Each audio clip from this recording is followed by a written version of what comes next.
Buddy. Well, hey, how you doing? Nice to see ya.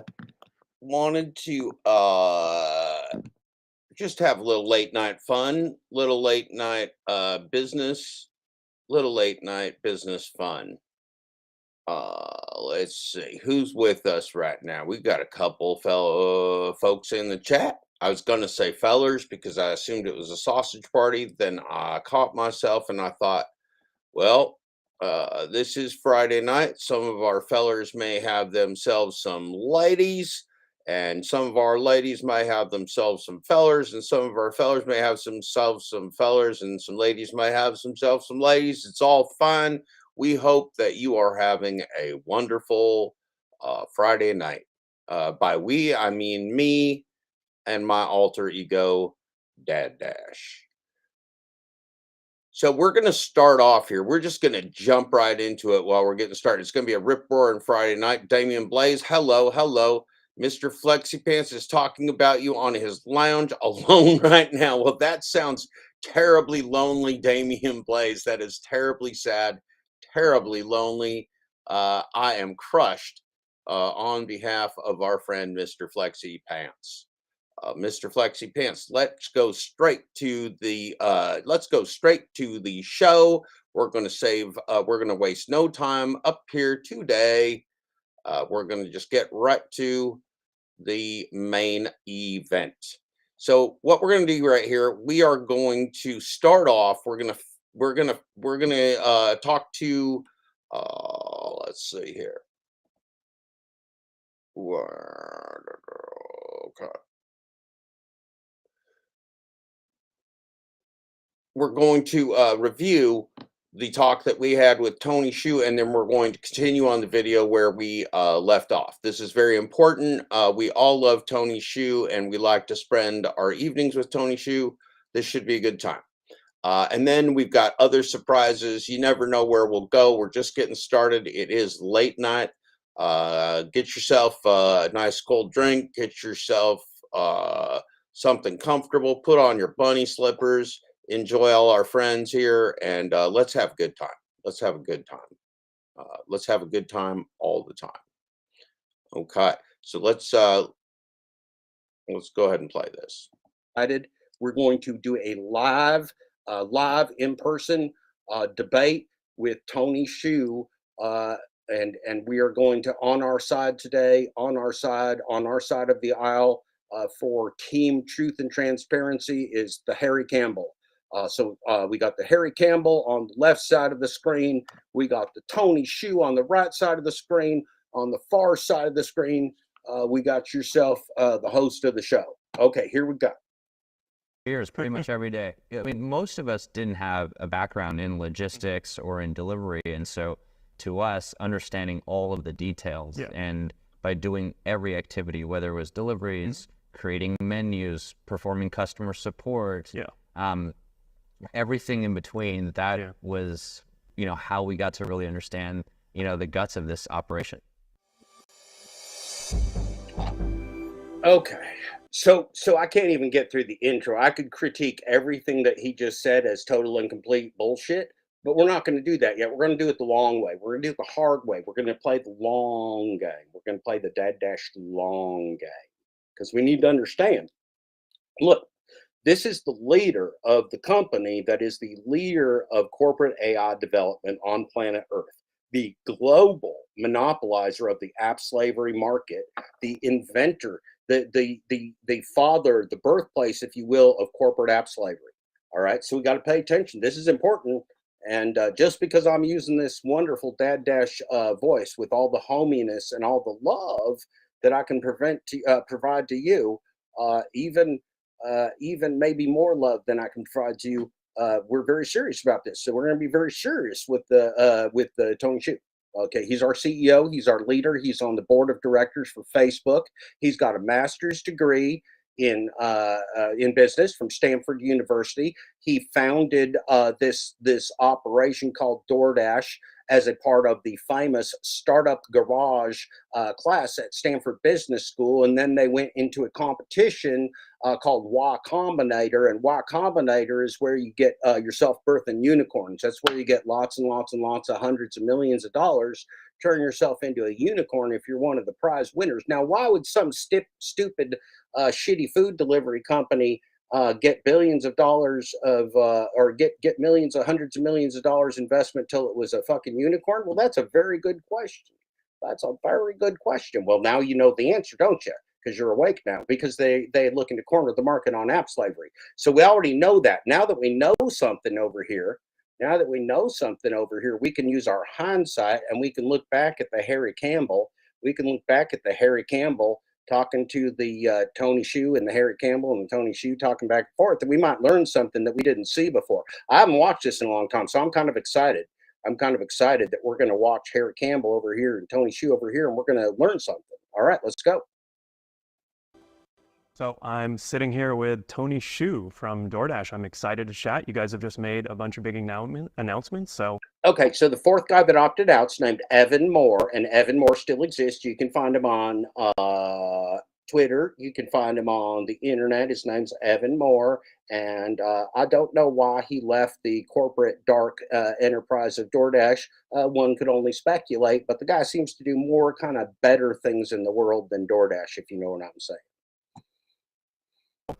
Thanks for having me and ready to chat. Yeah, thanks for coming up from sunny LA to doom and gloom San Francisco. Yeah, actually, I don't know for sure, but do you say your last name Tony Shu? Shu like the shoe you wear. To try to keep it easy. Yeah, the shoe you wear. Tony Shu from DoorDash. Mm-hmm. All right. Appreciate your asking, though. Yeah.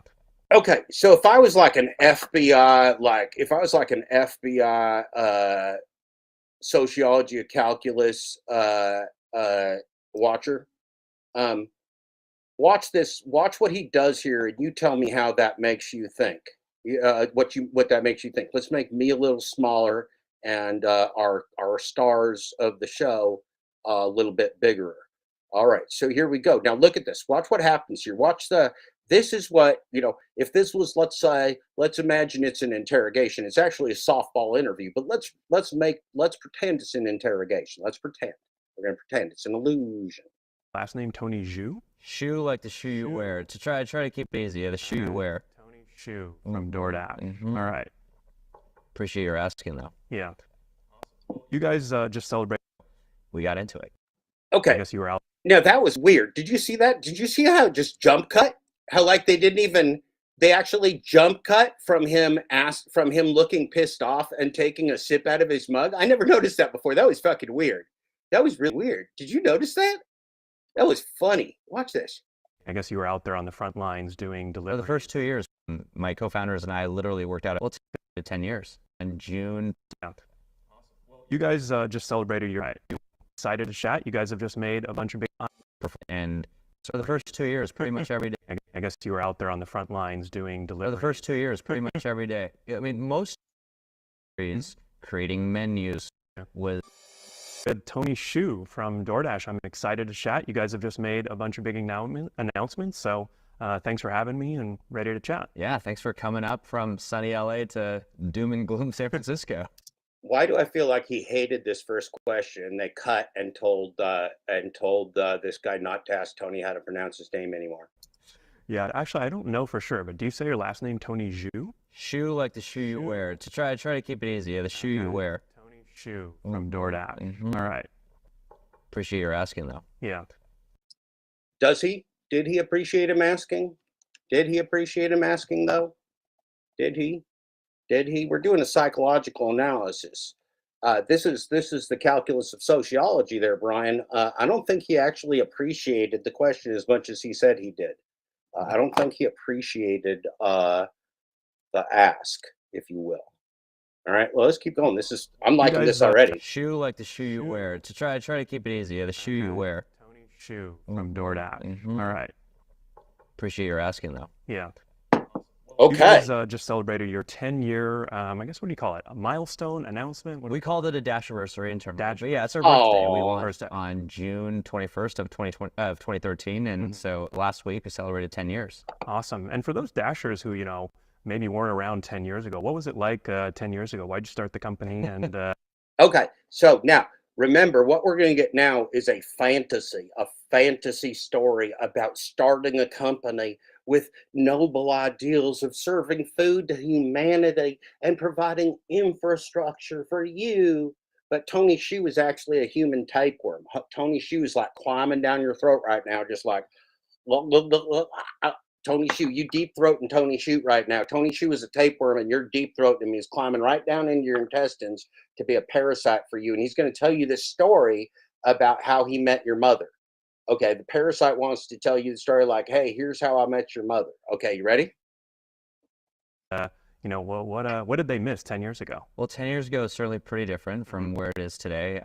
My co-founders and I literally worked out of our apartment that we made shift into an office. So 700 square foot place, 2 bedrooms kind of. And it was really just all of the founders, all 4 of us doing deliveries. And that's really, how it all started. I mean, the real reason wasn't even to build a business in delivery. It was to build a business to help local merchants, people like my mom, who pretty much has ran a local business, for over 30 years. I worked at a Chinese restaurant that she used to work at, growing up, and I've had fond memories there. And we were trying to help people like her to turn all of their businesses into digital businesses. But, it was just a few of us. And so the first idea we kind of wanted to work on that we had heard loud and clear from a lot of merchants, people who sold food, retail, was that they couldn't fulfill deliveries, which to us made no sense given that it was 2013. And so we got into it. Yeah, that's cool. I mean, I think I've heard the founding story before, but you're just sort of...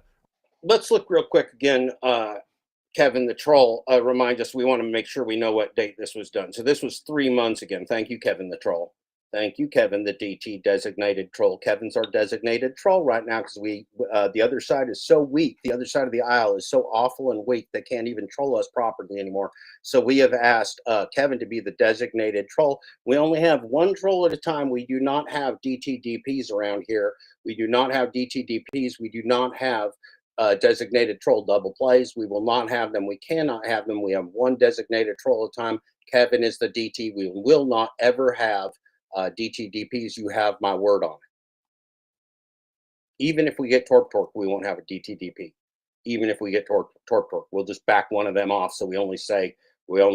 We'll just back one off. We'll just back it right up if we have to. You have my word. All right. So this was from 3 months ago, from June 30th, 2023. We have a fact check. We have a fact check. This is from June 30th, 2023. We have a fact check. And then we're also going to say, we're going to say, okay, we love us, the rideshare guy. We're big fans. Harry Campbell's doing a good job here. We're going to put the link in there. All credit to Harry Campbell for this wonderful interview. And I mean that from my heart. I said it before, I'll say it again. He did us a great service. Doesn't matter what you think of his interview. Tony Shu hasn't talked to anybody else. So I'm a big fan of what Harry Campbell's doing right here. And I mean that from the bottom of my heart. Let's keep going. Reiterating, I mean, I guess you were out there on the front lines doing delivery. For the first 2 years, pretty much every day. Yeah, first 2 years, almost every, Okay, so let me tell you something as a corporate marketing feller. Let me tell you something as a corporate marketing feller. Corporate research into being a dasher is not being a dasher. Experiencing pizza delivery for product research, which is something that anybody would do, that I would do as a consultant. When I go in as a consultant, let's say I go into an insurance company, I would talk to the insurance agents. I would talk to the insurance salespeople. I would talk to the executives at the company. That's what you do as a strategist, as a corporate strategist. Okay, and so this is just called due diligence. Tony Shu was never slaving, was never an app slave. When they did this, Tony Shu was not doing this with his little friends under corporate AI app slavery. Tony Shu was doing this with his little friends so they could become billionaire oligarchs of an evil empire. That's why Tony Shu was doing it. So we just gotta set the stage properly. We just gotta set the stage properly because this is a fanciful story that you're getting from a man who does very dirty deeds. Every day, all of the founders, I mean, actually, in almost the entire company. Hey, did you get the Google Fi phone plan yet? Not in time, Oh, Alice. We're ping see, ponging. Google loves us. I just Google thought- loves us. Google loves the Okay. rideshare guy. Yeah. We all Yeah, the did rideshare this. You guy. know, we had, I mean, most of us didn't have a background in logistics or in delivery. And so to us, understanding all of the details and by doing every activity, whether it was deliveries, creating menus. Right. That's called product development. That's called product development. That's called app development. That's called product research, product marketing. You can call it whatever you want. This is what everybody does. It was not going to Mars. He was figuring out how to come up with a very, very evil plan to put corporate artificial intelligence into the world. Okay. That's what Tony was doing. And he can make it sound all homespun like Dad Dash, but he's not homespun like Dad Dash. Tony Shu is not homespun. His father, Chinese immigrants, yes. His father was an academic, professorial type of person, and his family owned a restaurant. So he was not, Tony Shu was not at the bottom of the barrel down there in the Bay Area, ending up at Stanford with an academic father and a restaurant owner mother from humble beginnings. That was not Tony Shu. So let's not smell our own. Let's not be our own fart sniffers, if you know what I'm saying, in the parlance of Glitch Dash Thomas Schuback, that bastard. Performing customer support. Everything in between. That was, you know, how we got to really understand, you know, the guts of this operation. Yeah. Well, and I think, you know, we're going to kind of weave in and out of that, you know, based off the announcements today. But I think it is cool to talk about, you know, for Dashers to hear, you know, your experience as an early, you know, Dasher. Early I don't know. Were you calling them Dashers back then? We were. We didn't have a Dasher app though when we started, and so it was actually a very janky way of. Did you hear what he just said? Did you hear what he just said? He said we didn't have a Dasher app when we started. They didn't start with an app for you. They started with a business plan to enslave you, and then they made an app to enslave you. My goodness, it's all so simple when you look at it in hindsight, isn't it? It's just like it was right there before your nose the whole time. It was like right there before your nose the whole time. You just feel like, have I been in the cray? Where have I been? Where have I been? It's been under my nose the whole time. This man's a flim flam artist. He's shenanigans purveyor. He's a slave driver. He's the inventor of corporate app slavery. Congratulations, Tony Shu. You're a fine individual. How we used to do dispatching. But today, you know, so I've gotten to see the different evolutions of the product. Very cool. Well, let's talk about the product. So, you know, I've got my notes here so I don't totally botch your announcement that you made today. But you guys made some updates to.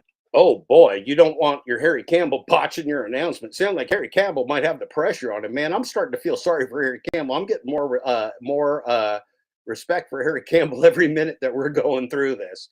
Tony Shu looks like he's an overbearing douchebag to me.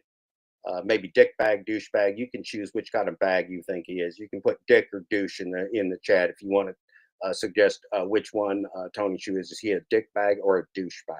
Which do you think Tony Shu is? Where's Shu at? Is he a dick bag or a douche bag? Thank you for your thoughts. The Dasher experience, which we're going to focus on, earned by time, which is going to offer Dashers a guaranteed minimum hourly rate for active delivery time. Some updates, you know, to earn per offer. I'm going to call you that and tell you in hindsight, I like to call it burn by slime instead of earn by slime. It has the same ring to it, has the same poetic ambiance, the same je ne sais quoi, burn by slime, earn by slime. It's got the same purpose, but I think I just like mine better. For post-checkout tipping, which I think is pretty cool, which, you know, basically is going to allow customers to add or increase Dasher tips up to 30 days, dash along the way, which I think is actually a really cool feature. Wow, this was on June 30th. Have your tips increased since June 30th? This is breaking news. Remember, this is breaking world news. You got look at Tony Shu right here, breaking world news. The announcement that the rideshare guy Harry Campbell's making on behalf of Tony Shu, sitting right here, breaking news. Your tips are going to get higher. How does that work for you? How is this work for you? And as Harry Campbell's channel says on the Rideshare Guy, I will prove it to you right now because we only deal in reality right here. And you know, it's a reality that we can only believe when we see it with our very own eyes. What is this going to say? God, look at this. Look at here. DoorDash is the #1 delivery app right now. exclamation point. Dashers are regularly, it only says regularly once. I'm repeating it because sometimes I like to do that, making $20 to $25 per hour. Sign up here at https://yt.therodshare.com/DoorDash/ho. I made up that last part. I'm joking. It did not say /ho, but I did do the rest of the part faithfully. So $20 to $25 you all are getting right now. I am sure that you are absolutely thrilled right now with your earnings of $20 to $25 an hour prior to your copious expenses and massive risk reward loss plan. Feature that, you know, if you're going somewhere, you can kind of get DoorDash orders along the way. Kill the downtime. Kill the downtime. And then finally, okay, has Tony Xu since June 30th, and during this interview, has Tony Xu just decreased your downtime? This is marketing. This is marketing. Right now, we're selling DoorDash right here, $20 to $25 an hour. He's going to increase your tips. He's going to decrease your downtime. He's going to make the sun shine in the morning and the moon rise at night. Oh my gosh, this is inspiring. I am so inspired. I'm inspired. You know, this is the great thing about videos, is that they're up here on the interwebs. We can watch them again and learn even more than we learned the first time. This is so wholesome. This is, look, man, when I told you, when I wrote up here, I said, this is the Dad Dash Glitchgate, Schubeck Industries, Car Glitch, Glitch P Break, and Fun Time Neighborhood Rodeo, you may have thought I was joking. You may have thought, you may have even assumed, that I was joking when I said that this was the Dad Dash Glitchgate, Schubeck Industries, Car Glitch, Glitch P Break, and Fun Time Neighborhood Rodeo. But you didn't know we was getting the CEO of DoorDash. I'm sorry, Harry Campbell. You didn't know we was getting Harry Campbell, the CEO of DoorDash, and Tony Xu, the CEO of the rideshare guy. You had no idea that the rideshare guy and Tony Xu were going to show up in the same place at the same time as us. And so you're welcome. You are welcome in advance. Again, this is the Dad Dash Glitchgate, Schubeck Industries, Car Glitch, Glitch P Break, and Fun Time Neighborhood Rodeo. This is just a Glitch P Break because that Thomas Schubeck's going to be back after the Glitch P Break with more broadcasting goodness, more homey broadcasting family goodness for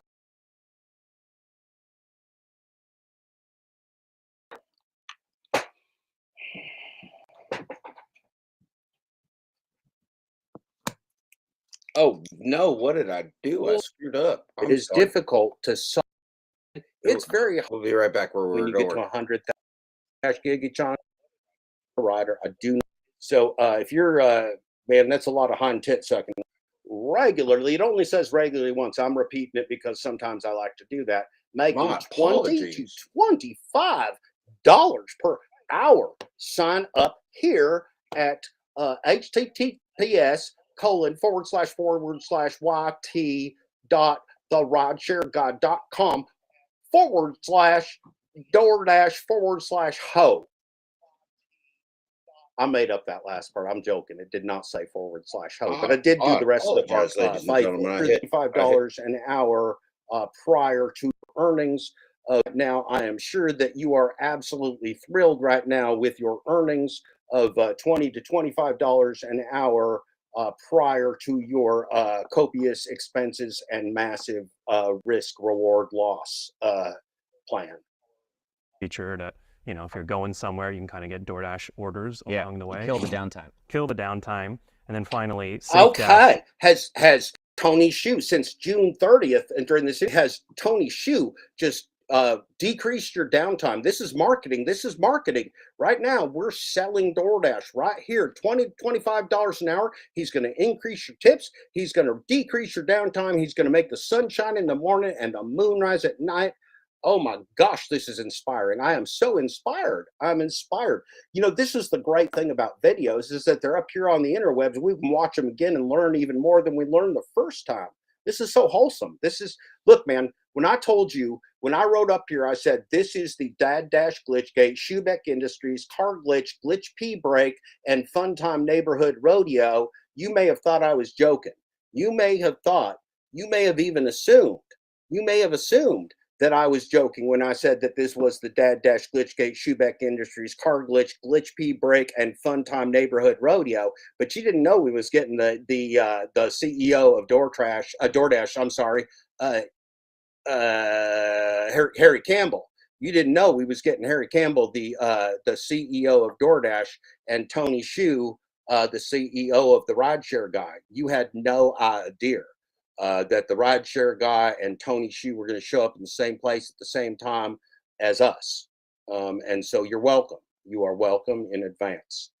Again, this is the Dad Dash Glitchgate Schubeck Industries Car Glitch, Glitch P Break, and Fun Time Neighborhood Rodeo. This is just a Glitch P Break because that Thomas Schubeck's going to be back after the Glitch P Break with more broadcasting goodness, more homey broadcasting family goodness for the neighborhood rodeo. This is just a Glitch P Break. This is only a Glitch P Break. That's an important announcement. Thank you. Thank you for paying attention to that critical message from Schubeck Industries.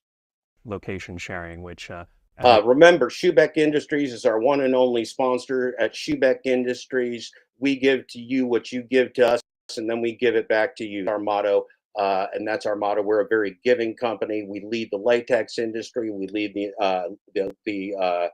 U-Rube industry and condom accounts. We lead the dashing professional industry and corporate strap-ons. That's only a small part of the growing Schubeck Industries empire. You can contact Vartan K. Vartan K is both a top fucker and a C-level executive for Schubeck Industries. Thank you, Vartan, for your service to everyone. Thank you, Vartan.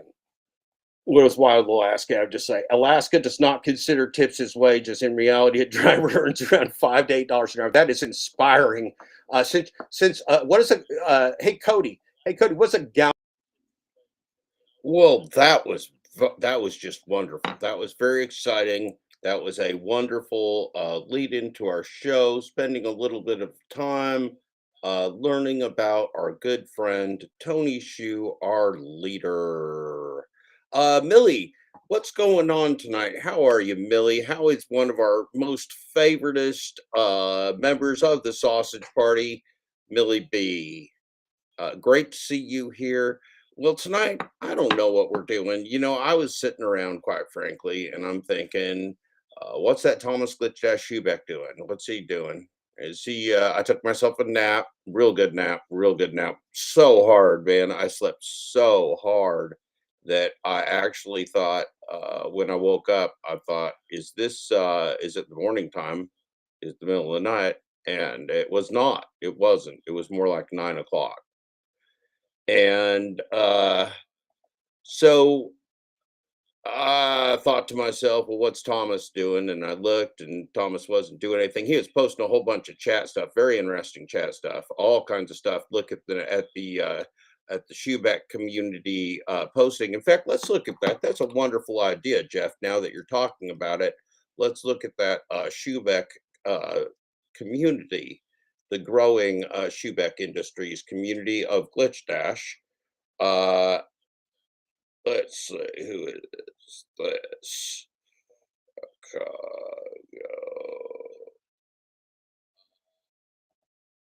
Okay, let's see here. So we can go to the Glitch Dash, and then we're going to share.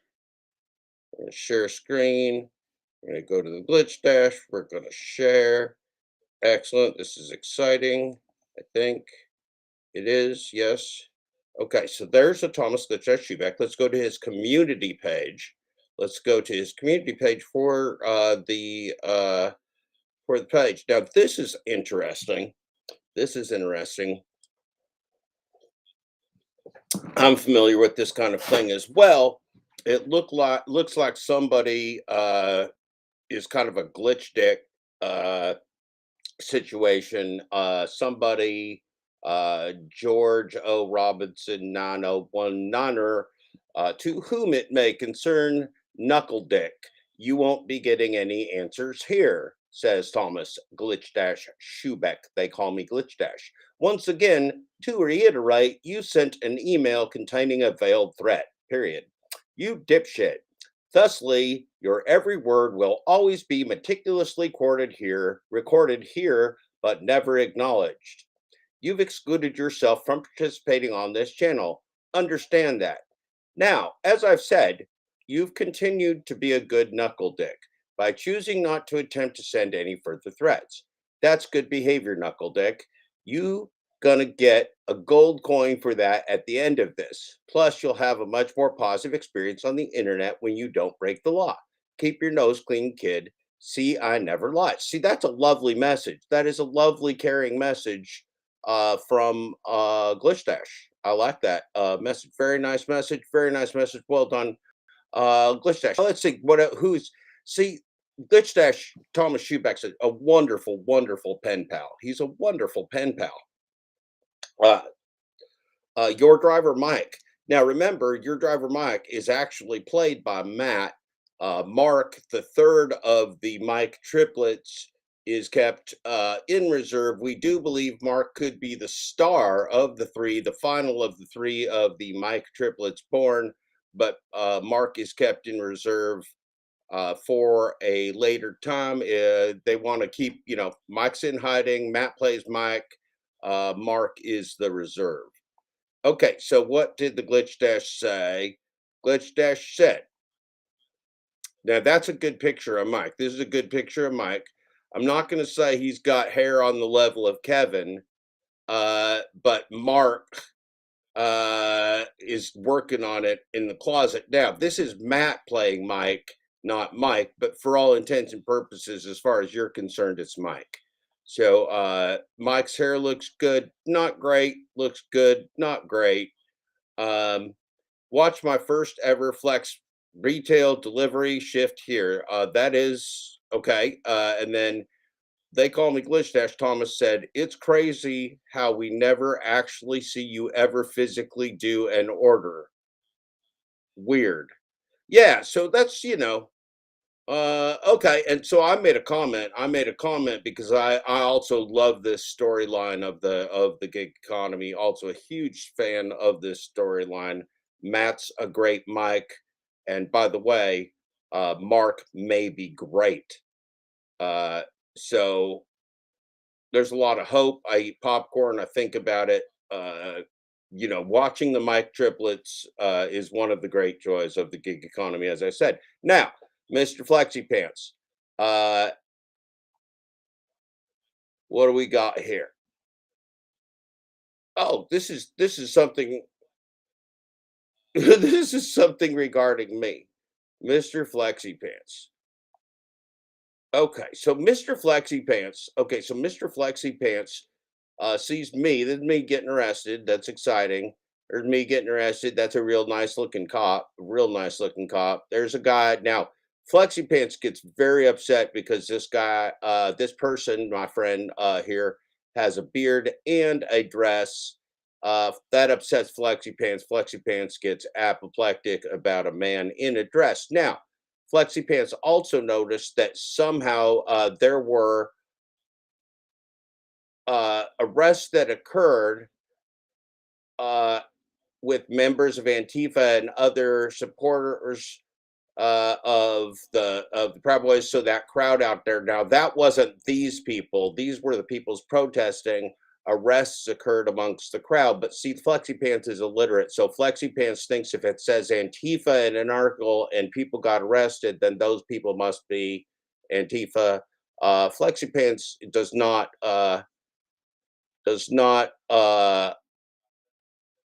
have good reading comprehension. Yeah, it's not photoshopped. It's not what it's not interpreted properly. I mean, this is not the whole article. This is like a clipped out piece of a picture and a clipped out another piece of an article. Anyway, it's not nearly as exciting. Nope, that's the actual thing. Well, good for you. You guys do your research. Oh yeah, that's not me in a dress. I don't think they thought that was being addressed. That's me in the this is me right here. That's me in the gray. Now, why was I dressed like I was ready to paint? The federal police there, these were federal officers, not local police officers. The federal police had a pattern of shooting people with with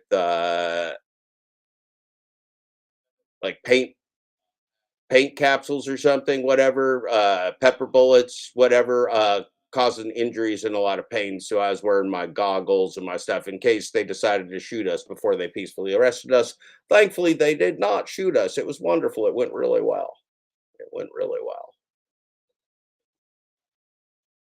And as I said, the following week after we did that, a group of interfaith leaders went and got arrested in front of ICE. They were also not Antifa and not Patriot Prayer.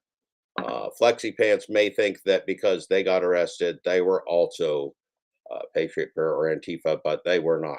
Now, this is the burning. This is one of the burning stories of the global gig economy right now. Ask Torsten has apparently kind of been a dick and has done a number of things to undermine and delete content from Uber Jeep Arizona. Jeff, it's just a big story. It's a big story. Glitchgate's covered that. Glitch Dash has covered that a lot, and I actually shared Glitch Dash covering that in the earlier broadcast today.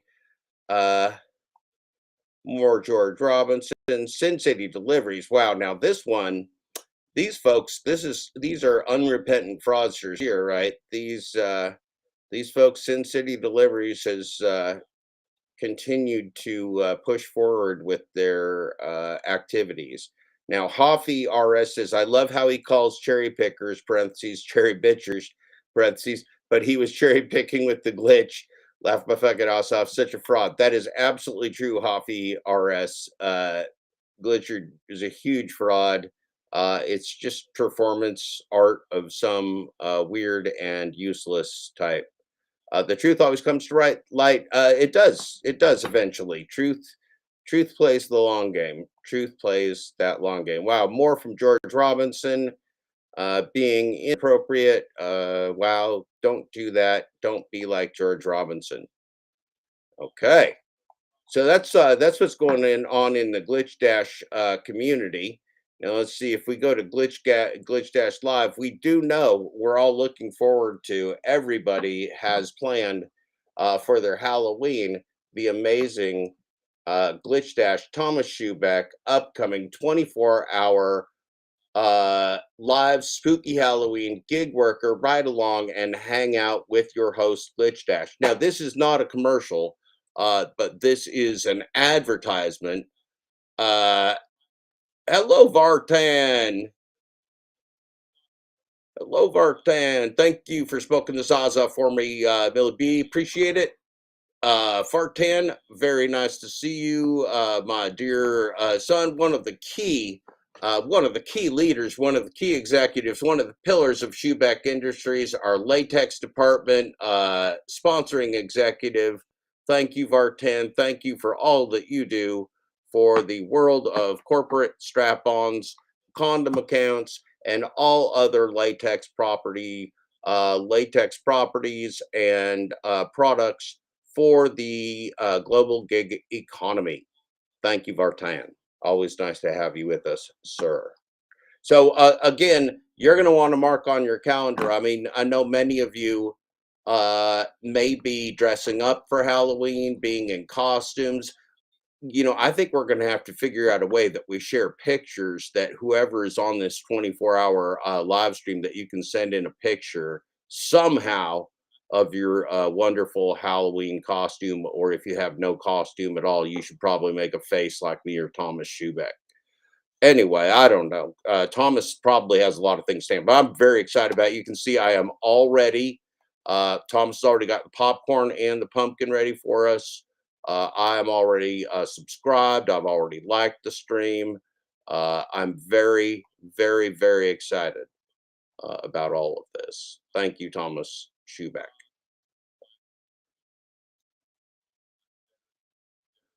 So we've got that. That's very exciting. Tonight, we had a new video drop from one of our favorite cult leaders, not our very favorite cult leader, because we know that Charlie Manson won the election, beating out Pedro, DoorDash Santiago, beating out Jim Jones, and absolutely destroying the favorite of the sausage party, that hot chick that kills dudes. That hot blonde chick that kills dudes. My apologies. Very disappointing first campaign from the sausage party. So we're gonna go now. Now we had an entrance. There's a new. I think you could say, Pedro, DoorDash, Poopy Pants, Depends, Santiago, Mr. Bet on You, Mr. Double Down, the Lion King, Santiago. There's a new one out, and it's different than the old one, but it's still real angry. It's still real angry. And we're going to look at it because it's a very curious dynamic that we have going on here. Very, very curious dynamic that we have going on here. And it seems to be, I'm going to call it rage porn. It's kind of like Pedro rage porn. And I've seen this. This seems to be Pedro's new thing, that since Pedro is kind of angry at himself, since Pedro is kind of lost, he's using his platform and his power to, oh yeah, we're gonna get all over victims for sure. We're gonna get all over the victims. Vartan, that's one of the reasons that you, sir, are an executive, because you're an excellent guesser. And if there's anything that makes executives useful, it's the fact that they are, it's when they are excellent guessers. So we're going to look here at Pedro. Now, there's a number of things about this video, but again, I'm going to tell you, when you look at this person, he's not having a good time. He does not like what he does. He doesn't like anything about what's going on here, but he doesn't really understand any of it either. And that's one of the sad things about Pedro, is that he's got a platform, and that platform somehow made him think that he had an elevated understanding, when in fact it's very, very clear that he has much, much less than an elevated understanding. So let's take a look at what Pedro's got for us. I think this is something we can really learn from. Today. Now that's how I like to start my day. 17 day. What is happening in St. Louis today? Now that's how I like to start my day. Well, that's how we like to start our day too. So there's sirens. There's he's waving his hands. He's literally grasping his head in his hands. This is some good. That's a good start to outrage porn. That's a good start to outrage porn. We're heading down a good road here for the new focus, and probably it's good. I'm thinking good cult advertising for the most part. 17 for 3 says 2 orders. It's only one house, so they're going to the same place. That's an accept all day long. Right.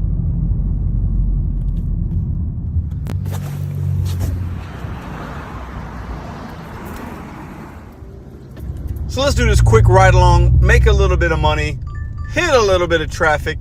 Okay, so that was like a whole video montage, but do you think that was B-roll, or do you think that was a live ride along? I'm thinking that's just B-roll.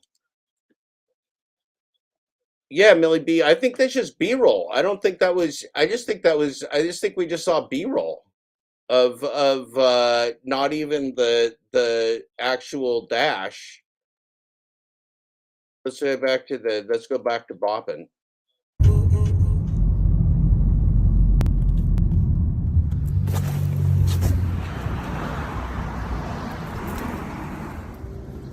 So let's do this quick ride along, make a little bit of money, hit a little bit of traffic. That was fake. That was crazy fake. traffic getting out of here, man.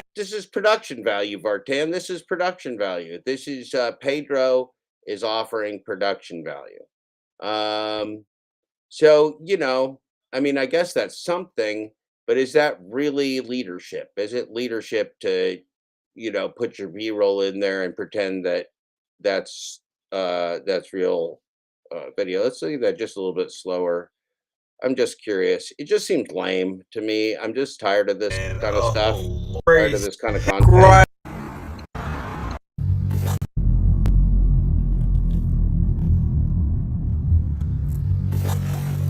In on this DoorDash bag. Going to a store, holding a bag. DoorDash. It's a DoorDash commercial. That was a DoorDash commercial. That's just product placement. That's just blatant product placement is all that is.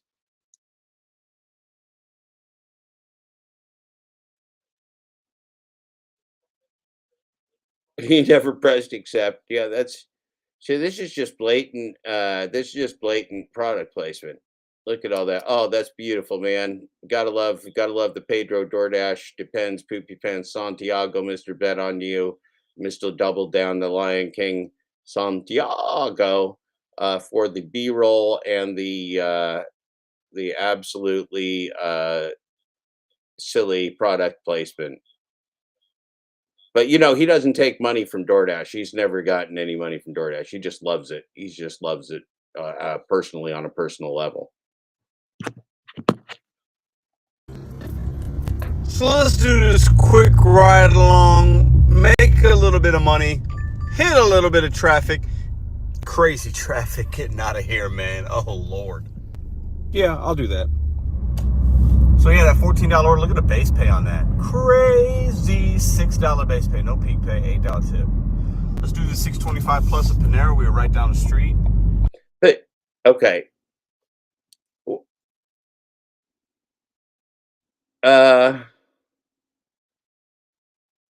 Let's play base pay, Salt and Smoke Hampton. I went to Salt and Smoke when I was in St. Louis. I went there. $8, $4 base play.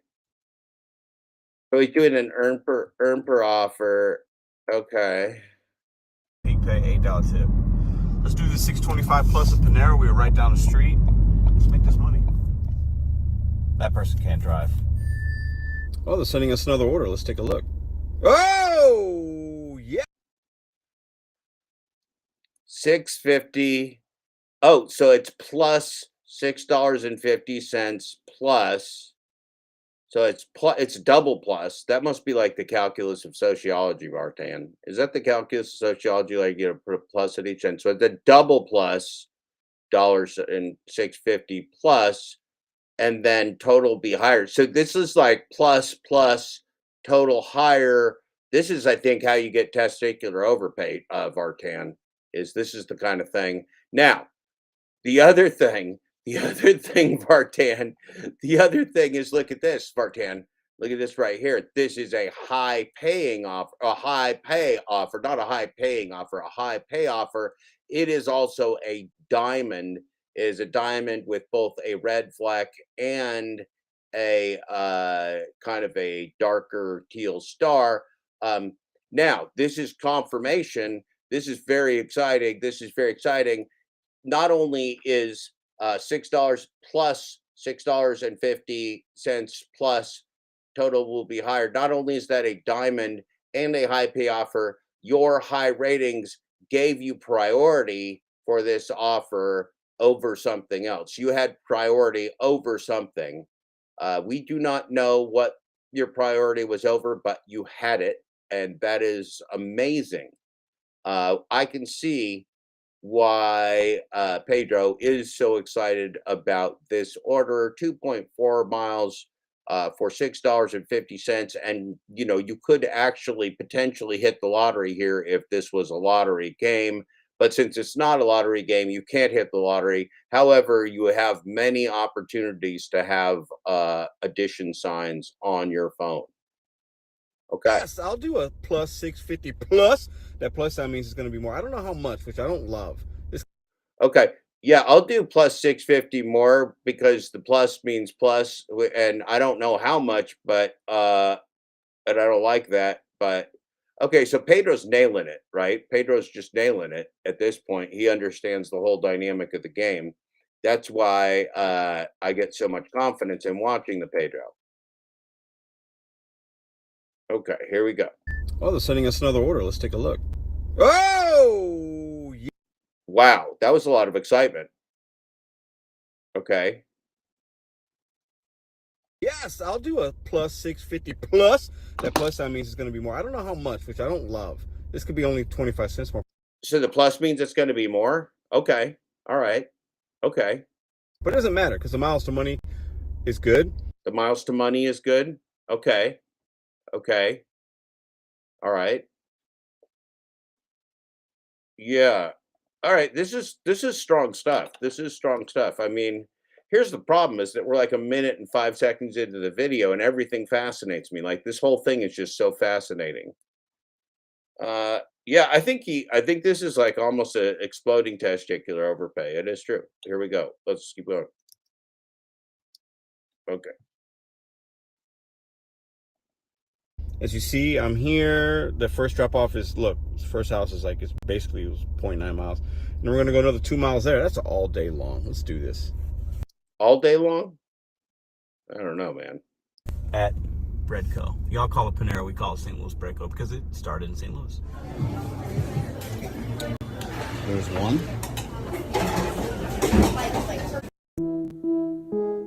Are you There's comfortable? Those socks look comfortable.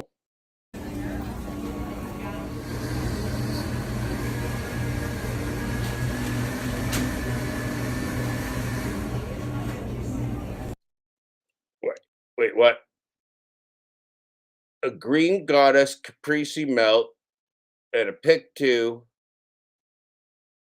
with a frag with a French baguette side for 43 bucks. That's a lot of money for food.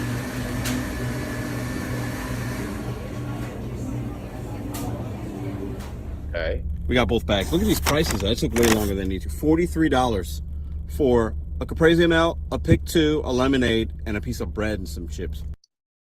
2 sandwiches and chips from Panera for $43 before delivery. And you get napkins. Okay. Wow. Look at this one. You pick 2, a salad, 2 French bag sides, 2 muffins for 51 bucks.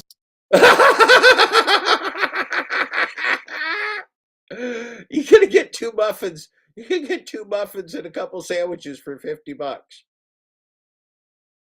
Okay, way to go, Panera. You're killing it, Panera. Good Lord.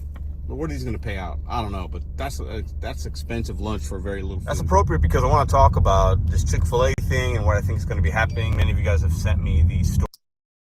Chick-fil-A agrees to settle a lawsuit over high delivery prices, find out how to file a claim in Atlanta. Okay. Stories about these companies not really admitting guilt, but just signing off that they're going to pay millions of dollars and back pay to consumers for overcharging them, and I guess being manipulative in the way of saying there's no or low delivery fee, but then hiking up the price. Listen, we know DoorDash hikes up the price. We know the companies hike up the price. I have a very unpopular opinion about this. We're going to get into that today. Oh man, I can't wait for this unpopular opinion. Now, I want to take a minute, Vartan.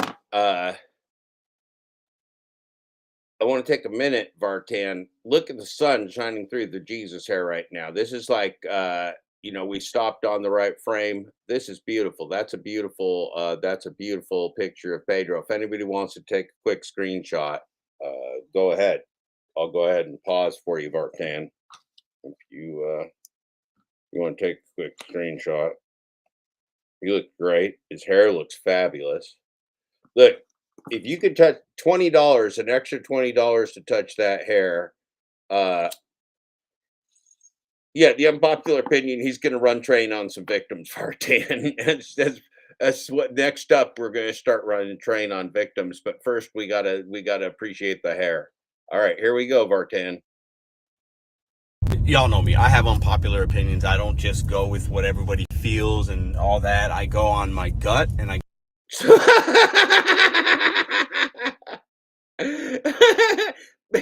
Okay, so Millie, do you just have like unpopular, wacky opinions from which you go on your gut? Because I don't know, man. That's just not the greatest attribute to be bragging about, Millie. You just need to calm down on your wacky attributes with the Pedro. The hair looks great, though. You got to admit, the hair looks fabulous today. Hair's on an A game. If Kevin was in here, Kevin would be freaking out. Get Drive and Thrive would be losing his mind right now. go on reality of the world and facts. So you're going to want to. Okay, so Pedro's setting up some big expectations for us. He's going to go on the reality of the world and facts. Look, this is amazing. Watch this video. Oh, here's that second order.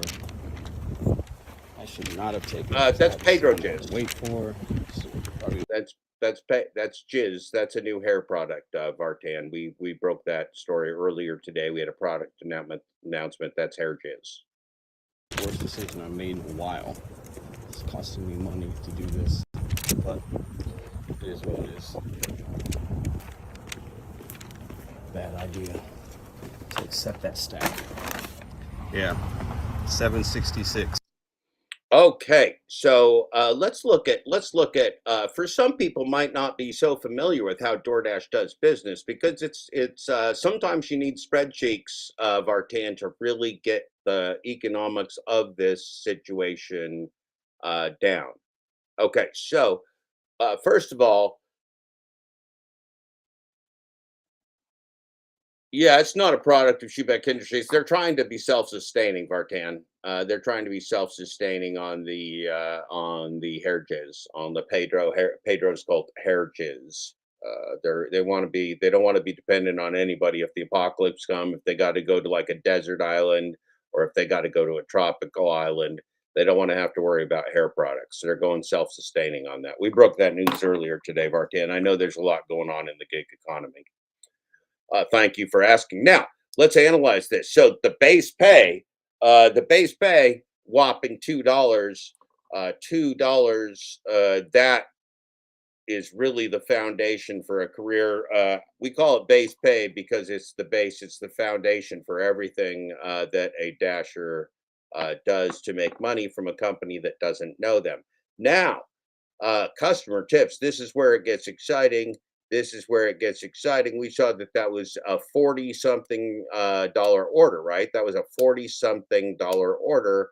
The customer tip for that diamond high pay order is $5.66. Let's just now, Vartan, I don't have any spreadsheets in front of me.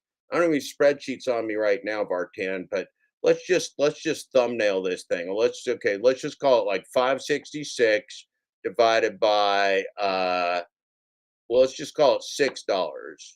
Okay, divided by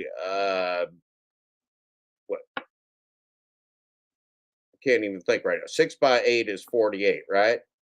36, 12 more, 48. Okay, so this is about like 12. This is like, oh man, I'm not even doing it. Yeah, this is real low percentage wise. Doesn't matter.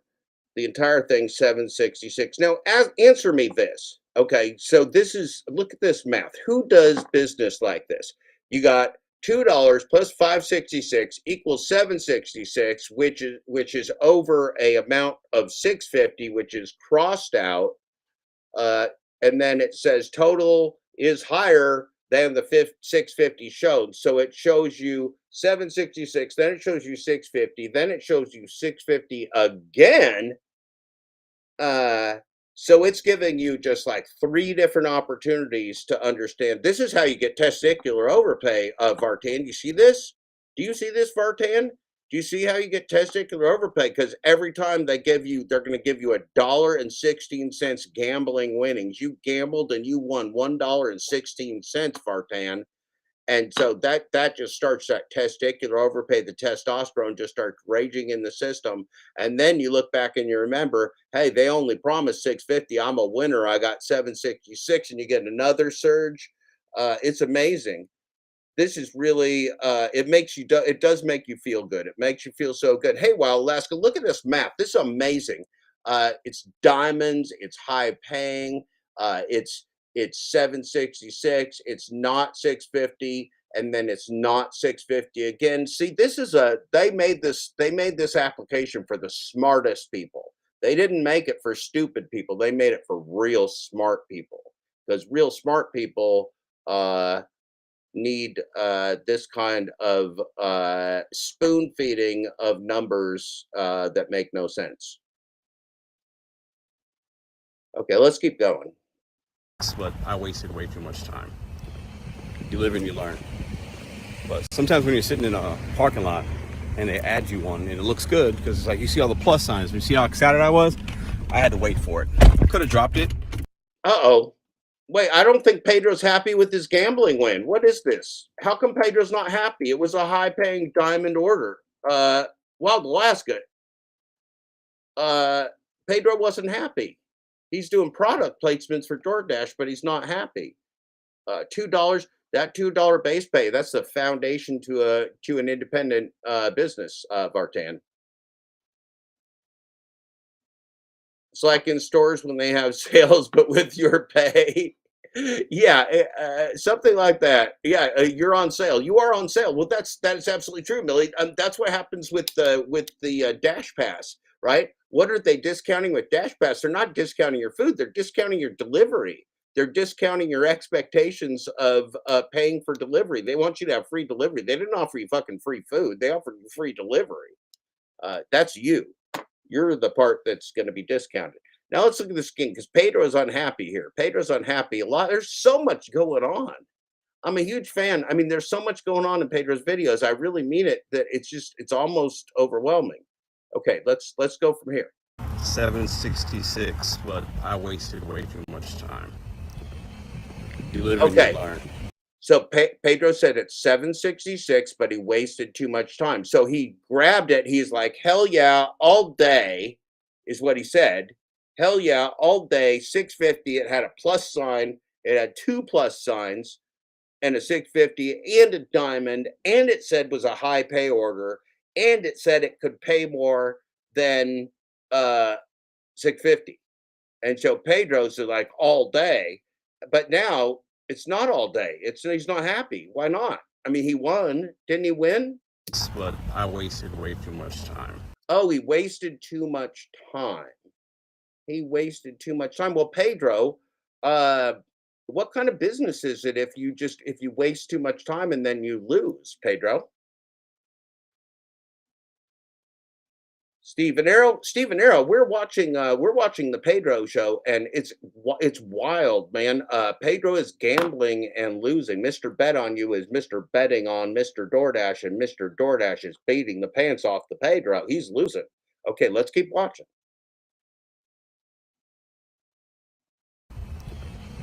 You live and you learn.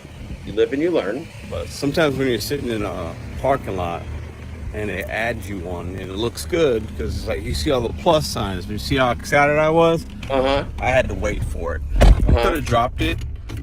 The first order was ready when I got there. The other one was not. Then you had to drive these miles and kind of put me in the middle of nowhere. The mileage isn't the issue, but horrible idea to take that. I'm not happy with myself right now. Wow. Pedro's not happy with himself. This is hard. We're watching Pedro, Mr. Bet on You, Mr. Bet on losing. This is hard. Why? Now, you got this guy. You got this successful guy. He's beautiful. He's got Jesus hair. He's out driving around in his car delivering $48 2 sandwich meals from Panera. So it's like, an average of $25 a sandwich once you pay the delivery fee or something. So that's a good sandwich. That's a fucking good sandwich right there. That's a tasty sandwich. Uh, I'll bet you. So Pedro's not happy and he's blaming himself. Pedro, don't blame yourself. It's not your fault. Pedro, it's not your fault. See, Pedro blames himself. Pedro's hard on himself. He's a perfectionist. He made a mistake. He was going to do this all day, but it took too long. That risk reward didn't pay off. Mr. Bet on You, Mr. Spit on You. I like to call him Mr. Spit on You because he likes to blame the victims. And Mr. Spit on You is now Mr. Spitting on himself because he made a boo boo. He was excited. Oh, you've never had Panera? Um, it's all over down here. It's pretty good. I had a really bad experience at Panera as a DoorDash driver. One of the Panera managers freaked out and started screaming and cussing and everything. It was real ugly. Maybe I'll tell about it sometime. I don't know, but they were all freaked out because they were overloaded and their staff was melting down, and it was real yucky. Anyway, uh, so here we got Pedro, and he's not happy. I hate when I make a decision and I feel like it costs me money. Okay, I hate when I make a decision and I feel like it costs me money. This is a person who thinks of life as a gamble. This is a person who thinks that every decision is a win lose decision. Pedro is not a wise individual. Pedro, this is the problem is that here you got a guy with, he says, this rant is not what you think. Okay, so here you got a guy with ostensibly close to 70,000 followers on the platform here, and the information he's putting out is just real strange, just real strange. Uh, it's as dysfunctional as the market itself. I just, the pettiness comes out. I cannot stand wasted time. Okay, the pettiness comes out. So he constantly tells us that he is petty, which is a strange thing. Again, like I wouldn't tell you I'm petty because I'm not petty. That's not a trait. That's not like, I'm fastidious. I'm fastidious and I'm fastidious. You don't really want to go around telling people you're petty and thinking that that's okay and just you're petty. If you're petty, Pedro, you might want to work on yourself so you're less petty, I guess is what we're saying, what I'm saying. That's a strange thing to say about yourself, Pedro. It is. This is why I would love to talk to you someday because you say so many things that just confuse me so much, and then you tell people that you're a born leader and you're going to write books and sell 49.99 hugs. I'm just stymied by you. Okay, here we go. It's the biggest issue. If you guys are OG on this channel, you know I hate wasting my time. Okay, if you are OG on the channel, well, ostensibly that's a good thing, Vartan. Ostensibly is a very good thing to look at dictionaries.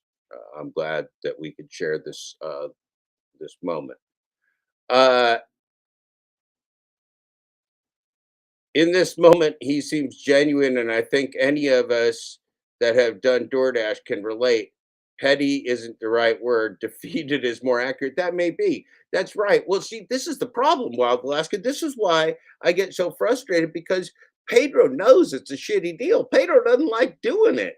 Pedro knows more than he admits, but he gets himself confused about he's very confused about the dynamics and the economics of the situation. And I'm sure that the fact that he's made money broadcasting DoorDash just makes it impossible for him to see the forest for the trees because his money comes from broadcasting and hugs and Jesus hair touches, not from DoorDash. I hate petty people that cause me to waste time. Yeah, okay, that's true. And petty, like, I mean, I don't think he's saying petty because of the thing. I mean, petty is like picking on something small and just getting angry about it. And I think that's what we're seeing here is petty. Pedro's an angry person a lot. Pedro's angry at the world. Pedro wants to, everything with Pedro is a win-lose game. He wants to win. He wants to bet on himself and win. And when he doesn't win, he's not happy. And that's a hard way to go through life, man. Everything's not a competition. In fact, almost nothing's a competition. In fact, probably nothing's a competition. In fact, there's probably no competitions. It's probably just like all in your head, probably. Time is the most valuable thing we have as human beings, in my opinion. Nothing else comes close because time allows you to do a lot of things, right? Okay, so that's fine. I like that. Time is one of the most valuable things. So why would any of us, if time is one of the most valuable things, why would any of us allow DoorDash to have our time for free and just have us on standby as labor on demand? If your time is valuable, why would you be labor on demand? That's right, Billy, because what they're doing is they're just they think they could use up our whole life, that our time is always flexible. Remember, we're all supposed to be able to be like Mr. Flexi Pants and put our ankles behind our ears, Billy B.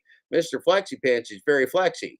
And that's why they call him Mr. Flexi Pants. He can put his ankles behind his ears. He is the flexibility that the gig economy was made for. Mr. Flex embodies the flexibility. Pick up and drop off sucks. I make more money making videos about this sucking business. That's right. That's right, Stephen Arrow. Pick up and drop off does suck. And DoorDash knows that. Why do you think they wanted to give it to you? Why do you think that they're not worried about insuring you or anything that you're doing until you got that food in that hot little food in your hot little hands? They don't care how long you're waiting. They're not worried about that. They're not dealing with that. Don't matter. You wait until the food's ready. You ain't no food.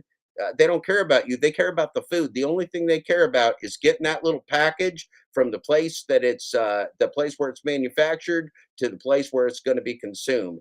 And you just the transport system. They don't know you. They've never known any of us, right? This is the joke. This is the joke of the gig economy.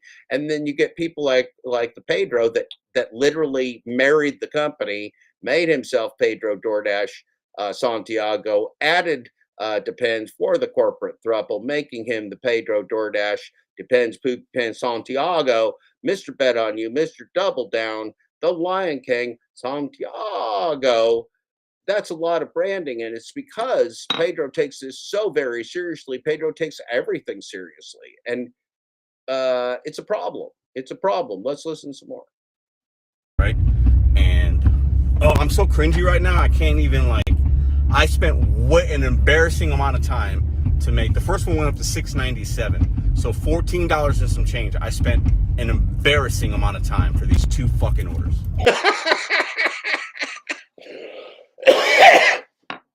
Damn it, Pedro's pissed off. I don't blame you, Pedro. Pedro, don't do DoorDash. Pedro, DoorDash is a shitty deal, man. Don't do DoorDash. I'm thinking Pedro might be ready for a divorce. Pedro seems pretty pissed at the missus. Pedro seems angry at the missus over here. He's pissed off, getting his time wasted. I should have known better when I walked in. It looked like it was busy. I mean, maybe I showed you guys that already, but I should have known better. Rookie mistake. I made a huge rookie mistake by waiting for that other one. A veteran making a rookie mistake. A veteran making a rookie mistake. I off of Pedro, I'm like thinking I got the Beatles song, man. I should have known better with a girl like you, that I would love everything that you do. And I do. Hey, hey, hey. And I do. Sometimes this happens. I had to quit doing DoorDash because it got too irritating. That's right. Well, Les, it's infuriating, man. It's infuriating. And it should be infuriating because we're getting hosed, man.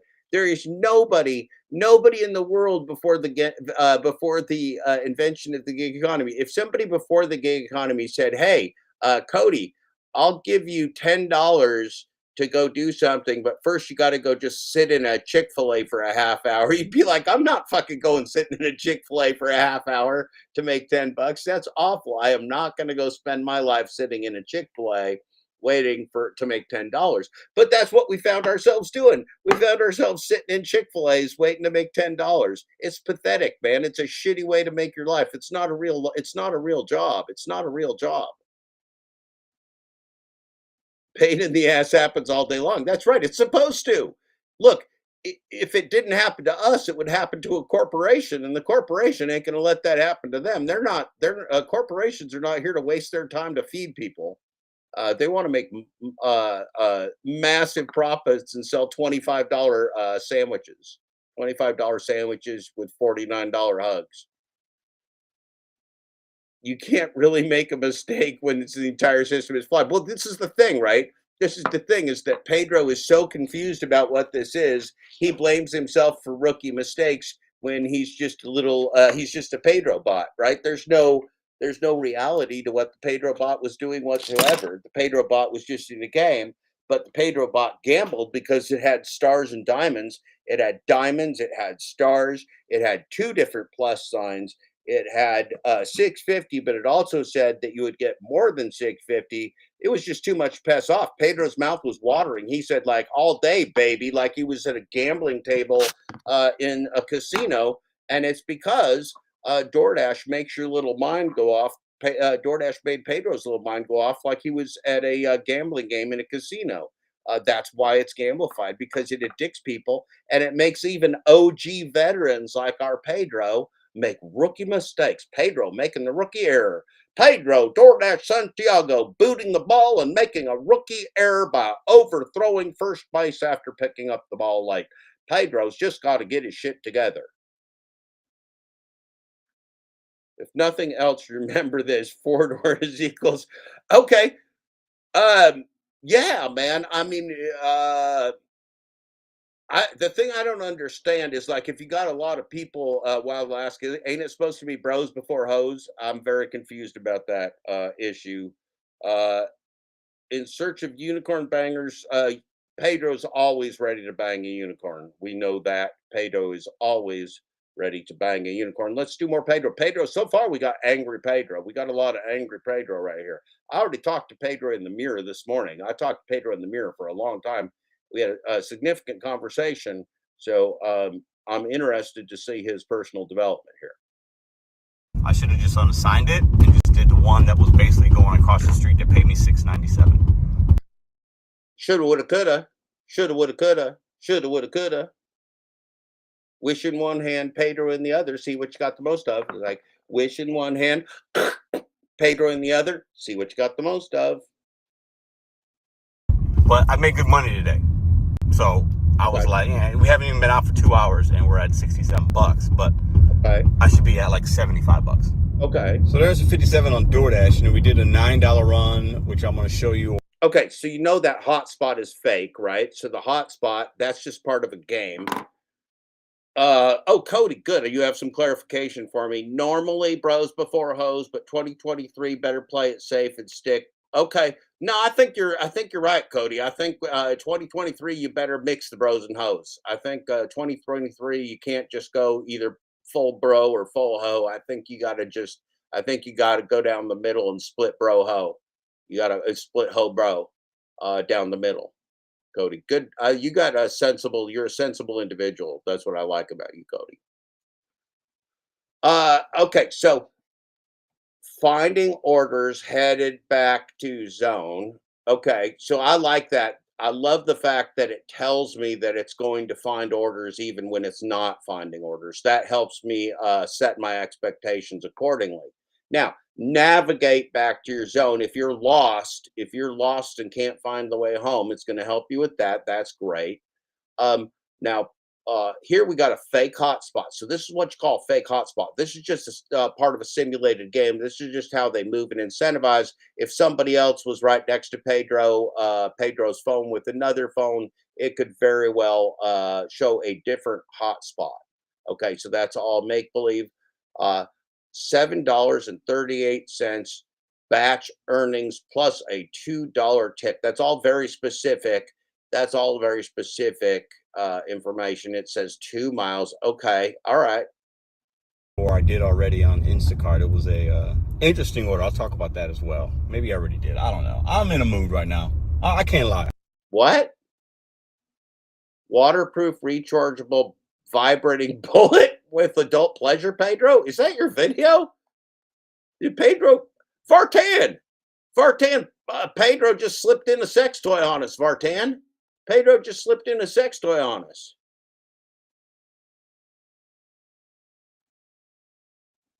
Yeah, I think Pedro obviously needs therapy for his anger, Vartan. Absolutely. Millie B, making less money that has less value is not good for Pedro. No, it's not. I mean, come on. Pedro's got a baller lifestyle. Pedro made some significant money. Now he's doing $6 Happy Meal deliveries. This is not a good. This is not a good sign.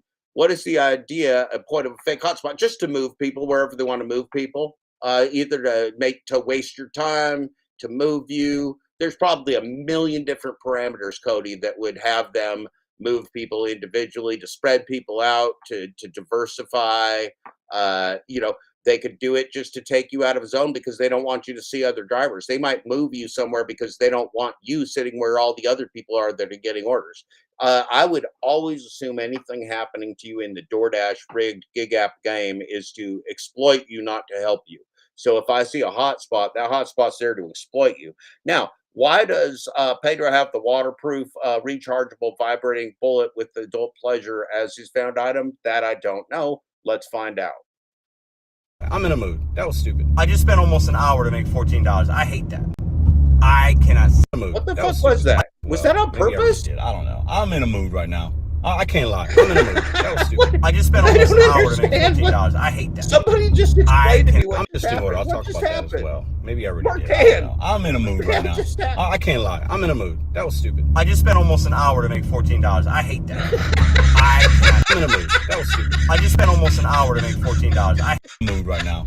I can't lie. I'm in a mood. That was stupid. I just spent almost an hour to make $14. I hate Tell that. me it's not so. I cannot. Oh no, Pedro, no. No, Pedro.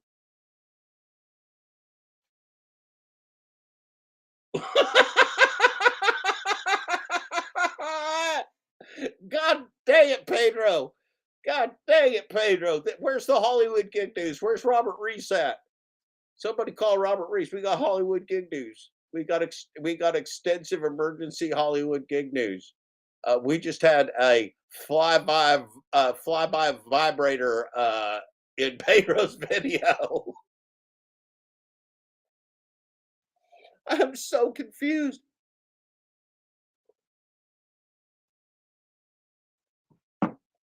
I don't know. Maybe that's for the hotspot, Wild Alaska. Maybe you need one of them vibrators to accentuate the hotspot.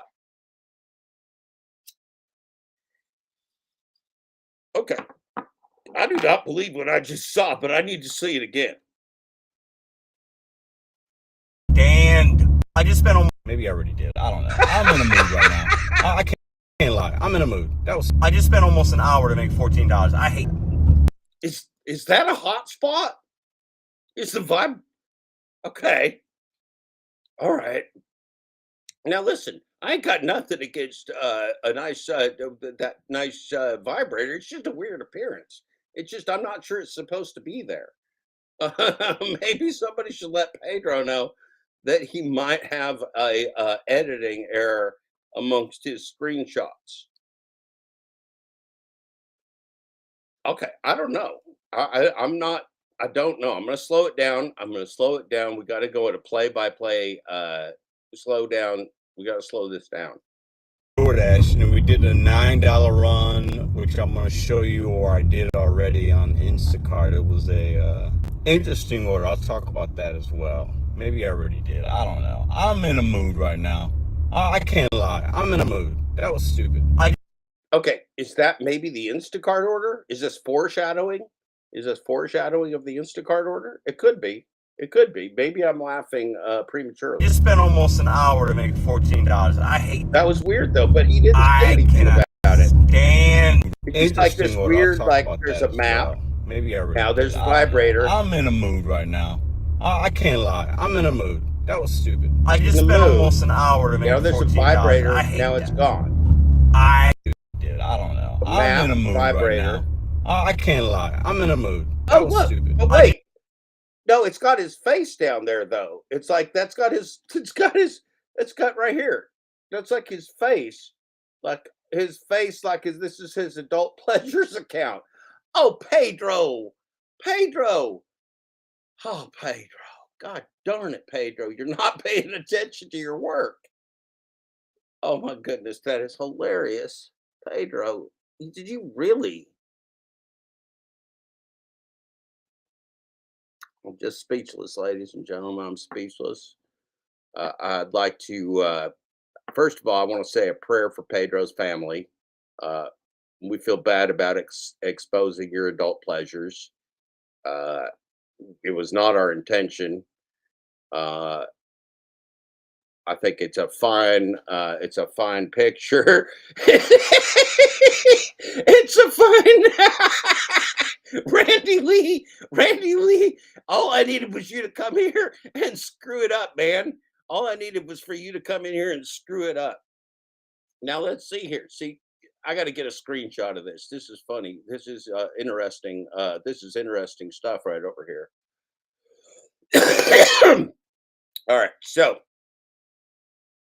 we got the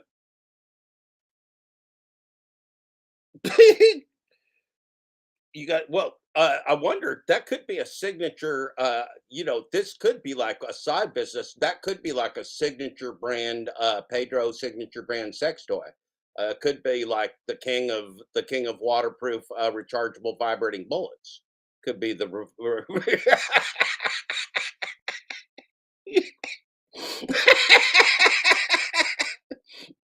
Oh my god!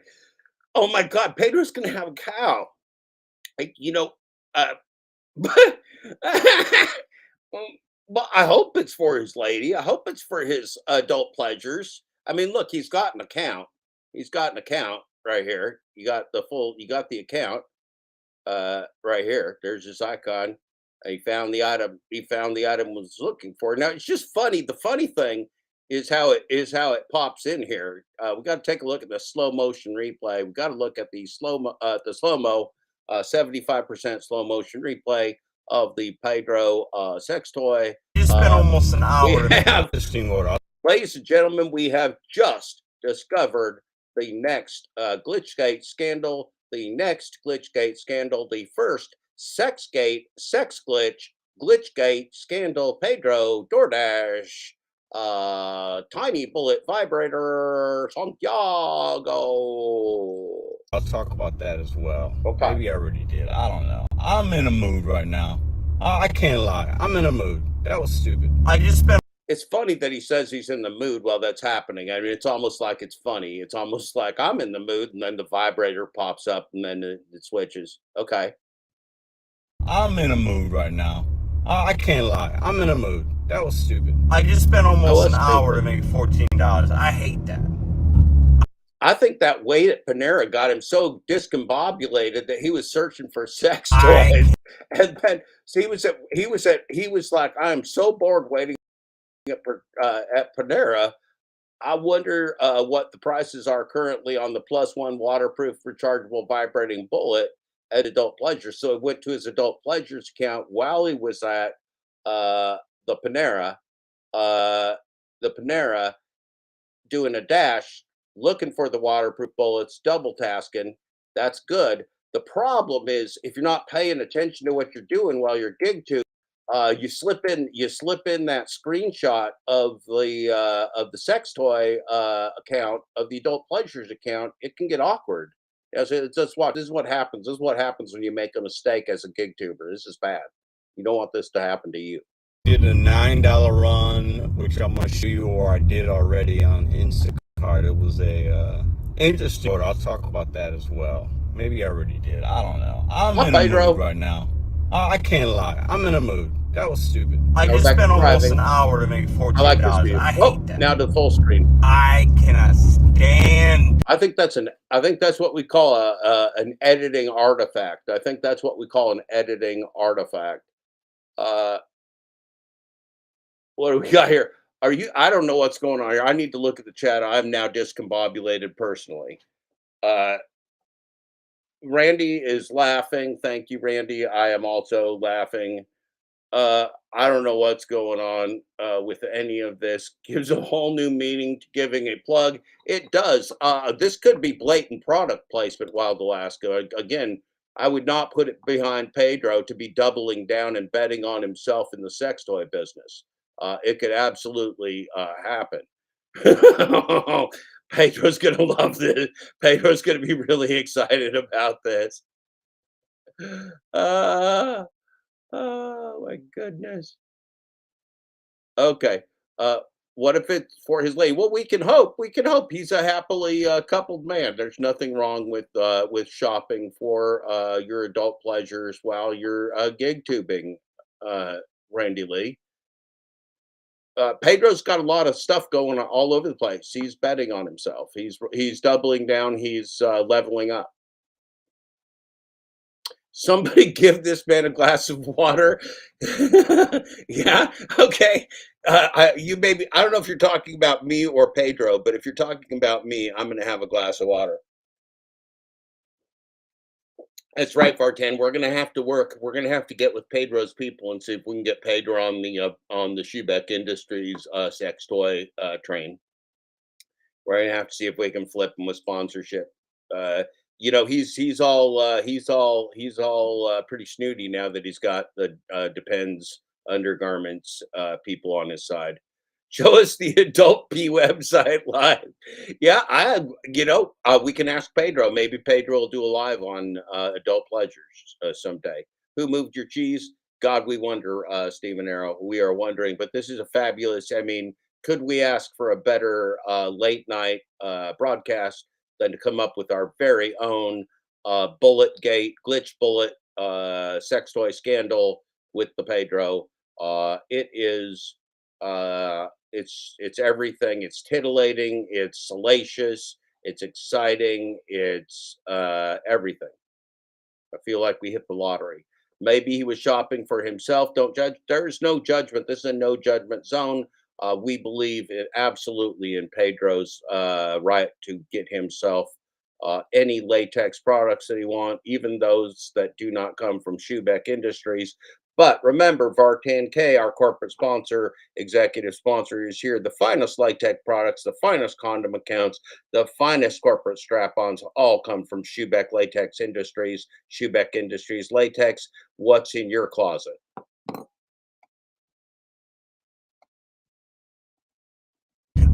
Like, I can't even tell you how. Okay, so we're gonna go back. Okay, we're gonna go back, and then we're gonna let it go forward. Okay, So there's we're gonna get 57 on this. We're gonna get back on the review train. We're gonna full speed, full Pedro ahead. Here we go. Now we're just gonna watch it in real time. We're just gonna watch this little. We're just gonna watch this little sex toy fly right through our little gig tube.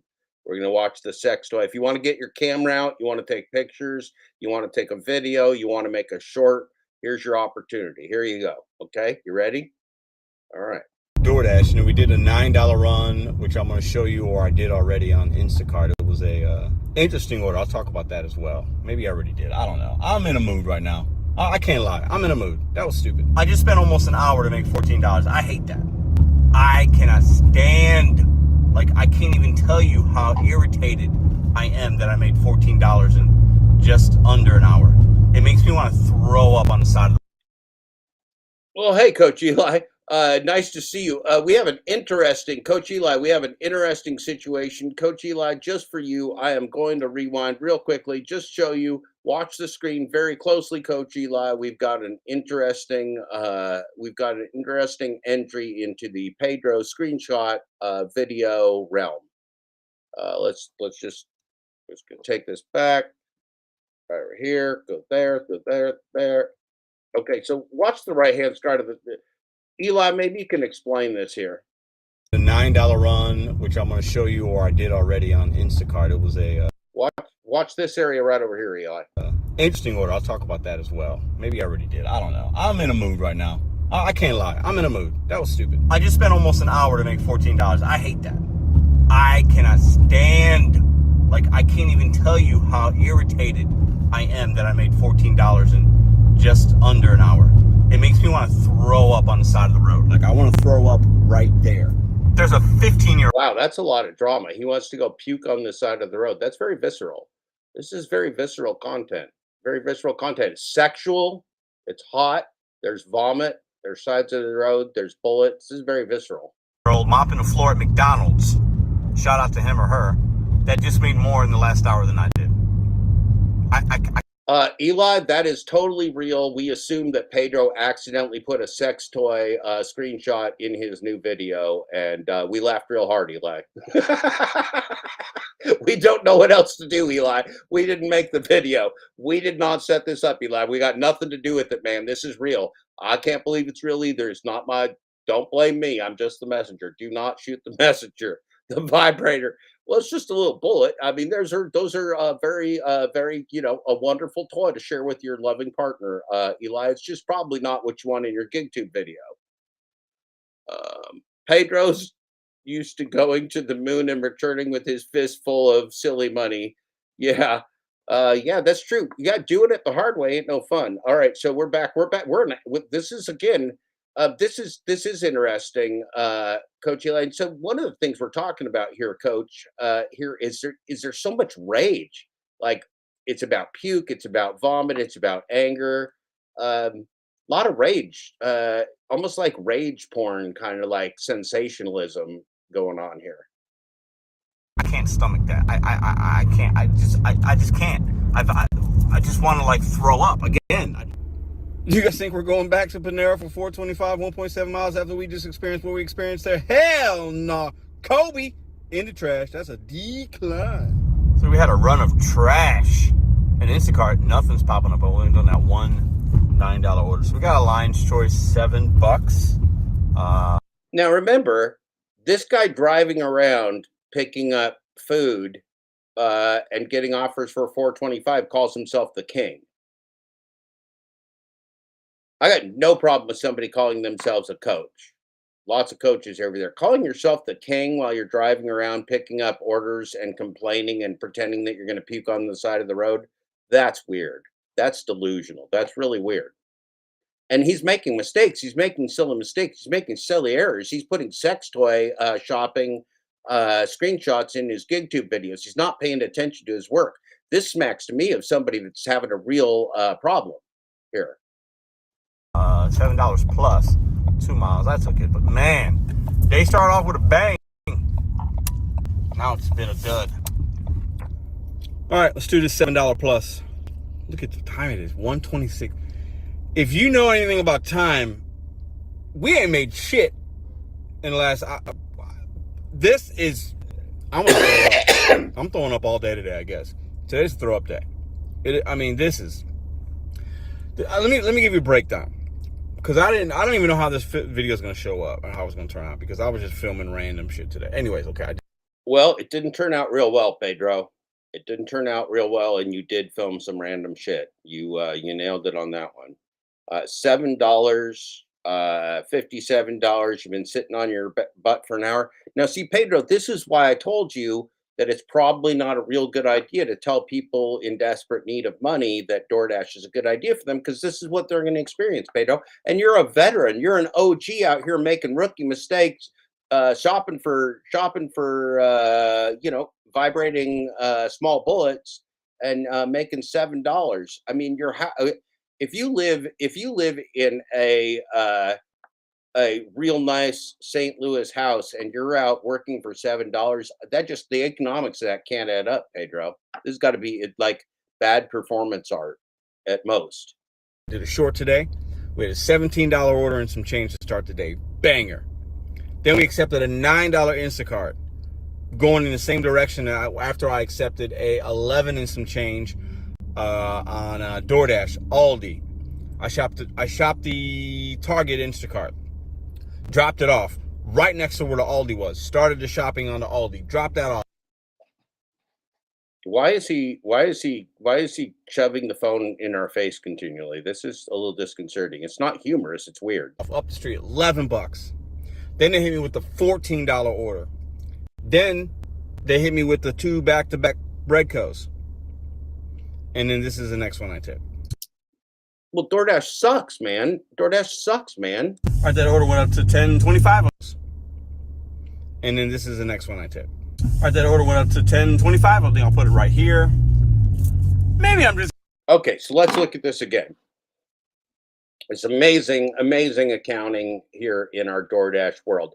So first of all, we got to know that grouchy today. It's very exciting. This is a high pay order. So it means it's a diamond, and you know that your high acceptance rate. See, acceptance rate doesn't matter except for the fact that your high acceptance rate and customer rating gave you priority.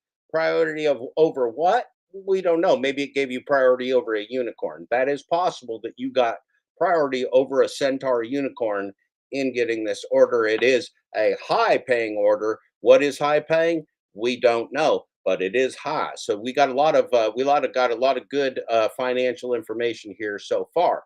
Now, the DoorDash pay. What is DoorDash paying you? The base pay. Why is it base pay? Fuck if I know. There ain't no rules. They just made shit up. The base pay is $2.25. Again, you've got a man driving a car around with dinosaurs in the fuel tank with petrol, a burnable resource, uh, a expendable resource, natural resource, driving a car around for $2.25 plus ostensibly $8, totaling $10.25. Now, I do want you to notice here, it's very important that you notice that $10.25 is more than $7. And how do we know it's more than $7? Because the $7 is crossed out. When the $7 is crossed out, that's how you know it's less than 10.25. Now, if you're still not sure, you can read down here below where it says the total is higher than $7 shown on acceptance. So you get your crossed out 7, you got your words there, so you can always know that $10.25 is more than 7.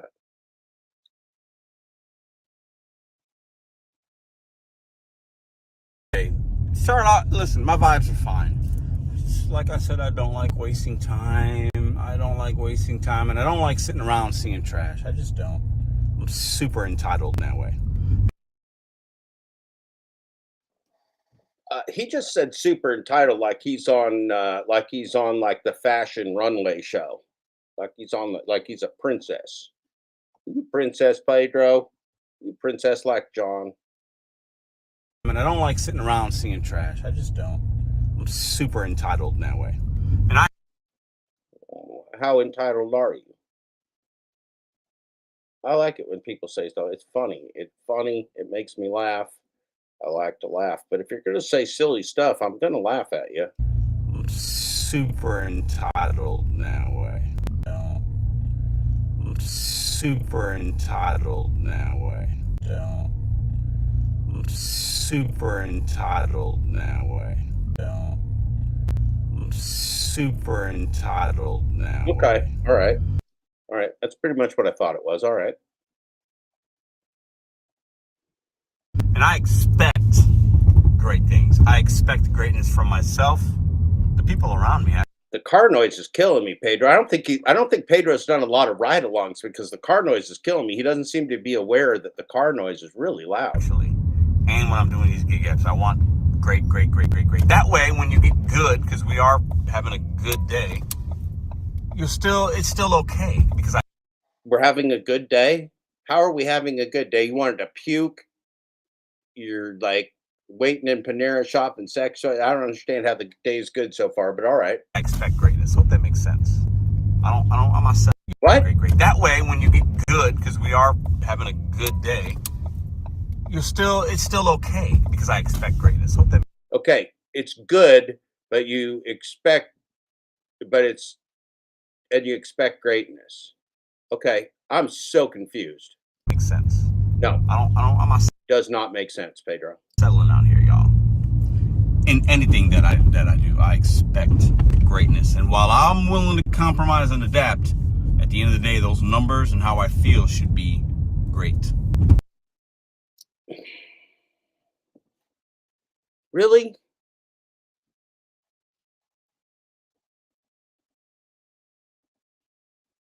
Really?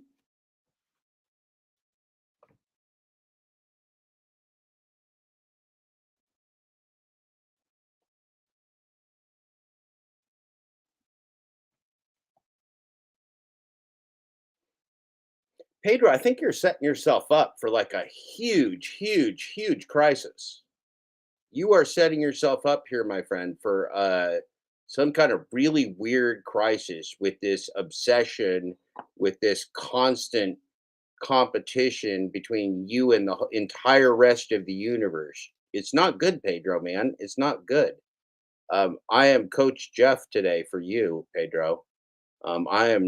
We're 7 minutes and 39 seconds in, and I'm alarmed for you, Pedro. My hair's, listen, these bumps in these roads are going to make me, I'm going to throw up for the 5th time on the road, I swear. He's going to throw up again. He's going to throw up again. All right, so we are back at the homestead. Back at the homestead, back in our area. We're going to go to this Aldi parking lot. There's a Snooks down the street, local grocery chain. We'll pop Instacart soon. We'll get some DoorDashes, whatever. It's 1:40. But we're going to talk. We're going to sit. We're going to put the camera up. We're going to talk about the Chick-fil-A basically paying out millions and millions of dollars. Millions and millions. I can't even talk today. Your boy's brains all over the place. For price gouging, basically, is what they got caught doing. Hi, Aldi. All right, let's see if we can't get this right. Okay, let's see. This video's all over the place today. What? Today? Is today Friday the 13th? I thought that was last week. What? I can't even get... Bro.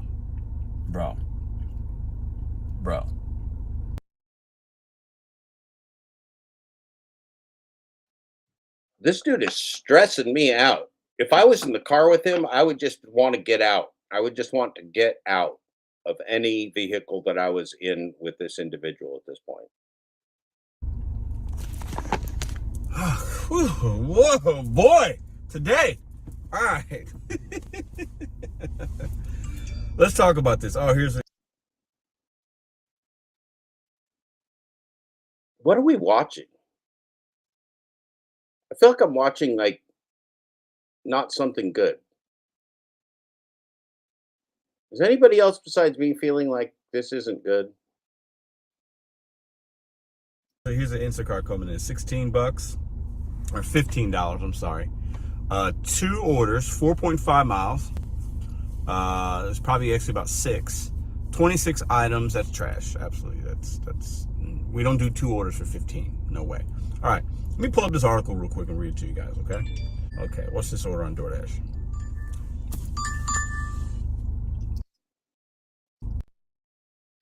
Okay.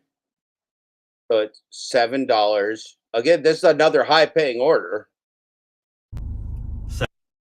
Another high-paying order at Papa John's. We know how high-paying Papa John's is.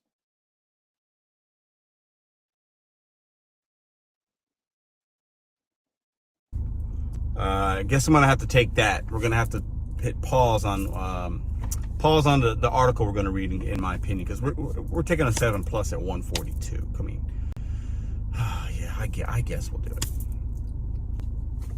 So the Papa John's is up the street. We'll give them a minute.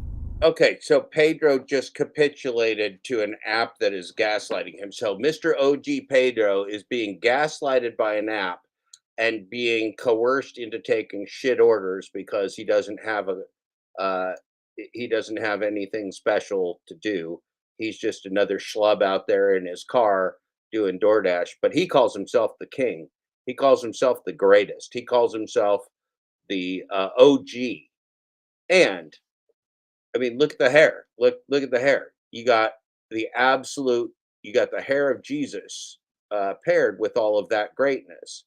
I think he's really got the full package going here.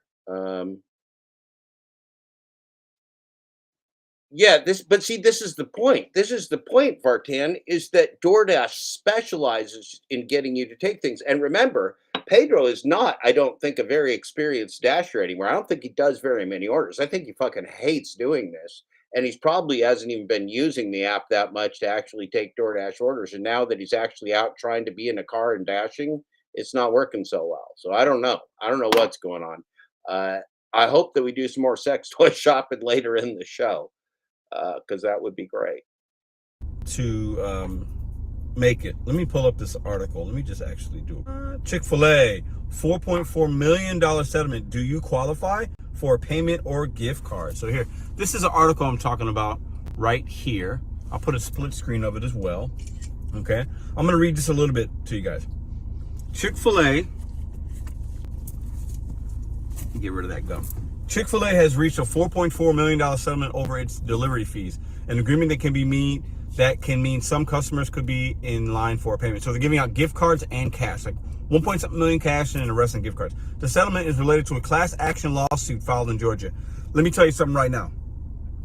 I don't know why I say things, and I know I'm gonna get in trouble by some of y'all, and you're gonna be like, oh my God, babe, you're gonna paint me into this box. Pedro don't fit in any boxes, okay? There's no agenda here. There's no whatever. I say how I feel, and you take that for what it's worth.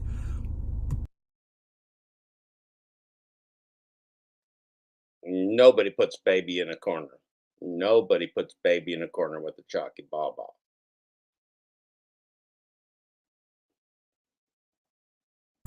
Class action lawsuits can be good. Companies need to be sued. His history has shown us that. We need to hold them accountable. But there's also a good percentage of them they're just these rotten ass attorneys and greedy ass individuals that want to take advantage of companies that have money that they think will just settle. Really? Is that true, Pedro? I blocked them from the channel. Don't worry about it. Is that really true, Pedro? Is that really true, Pedro?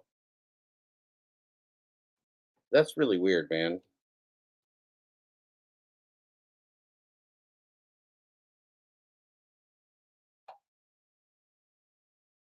I don't know that the corporations are the good guys and the attorneys are the bad guys. I think we got a whole ecosystem of people with power making a lot of money. But okay, Pedro's taking a very polarizing stance here on lawsuits and settlements.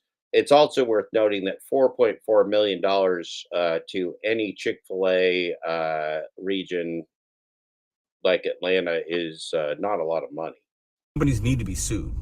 His history has shown us that. We need to hold them accountable. But there's also a good percentage of them they're just these rotten ass attorneys and greedy ass individuals that want to take advantage of companies that have money that they think will just settle. I don't like people that are sue happy. They're just like, I'm just going to sue everybody. I cannot stand it. Anyway. But you know who's sue happy? Everybody that's not you. Any suit that you do or that somebody that you agree with does, well, that's a good suit. It's kind of like terrorism. Like good lawsuits are good, but bad lawsuits are bad. So bad lawsuits are from people that are suit happy, and good lawsuits are from people that want justice. So you don't want to be one of them suit happy people. You want to be one of those good people, but that's just an opinion. So don't worry about it.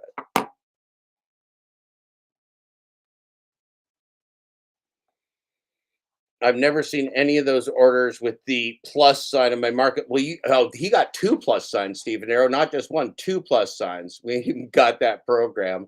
Well, it's all an illusion. It's all an illusion. What does Coach Eli have to say here? I'm going to try and legitimately help Pedro and Anno. I don't think they're helpable, Coach Eli, but God bless you for trying. They want me on their show, but there will be ground rules. One of the is the trolls need to block. Yeah, I don't know. I don't have these guys are not. I don't see these as redeemable characters, but everybody is free to try. All right, let's listen to more Pedro. Anyways, claim the restaurant chain Georgia that claimed the restaurant chain advertised free or low-cost delivery, but then raised the food prices only on delivery orders. Okay. Chick-fil-A secretly marks up food prices for delivery orders by a hefty 25 to 30%. The complaint alleged. In other words, the identical order of a 30. Did you hear what he just said? 25%. This Chick-fil-A franchise group was marking, or 25%. They were marking for DoorDash. Not only are they getting gouged on delivery and all the fees and everything, but they're being marked up 25%. That is criminal. That is criminal. That is price gouging. Chicken nuggets cost approximately $5 to $6 more. Whenever. Yeah, they charge more because DoorDash is charging them more. We know that. We've talked. Okay. Did you see that? Did you see like how Pedro does not even get it, even a teeny tiny bit? He thinks it's okay because one charges more, so the other one's got to charge more. It's just a price gouging. It's a price gouging racket. I mean, yeah, Chick-fil-A is one of the big players. they can do whatever they want. Your local restaurant can't charge 25% more. Chick-fil-A can, but your local restaurant can't. So Chick-fil-A is just making more money while everybody else is losing. DoorDash is charging more. We know that. We've talked about this. So that's how the margins in restaurants are they're paper thin. The suit also claimed Chick-fil-A failed to inform consumers of the markup. Okay, how do you fail the price are right there? I don't listen.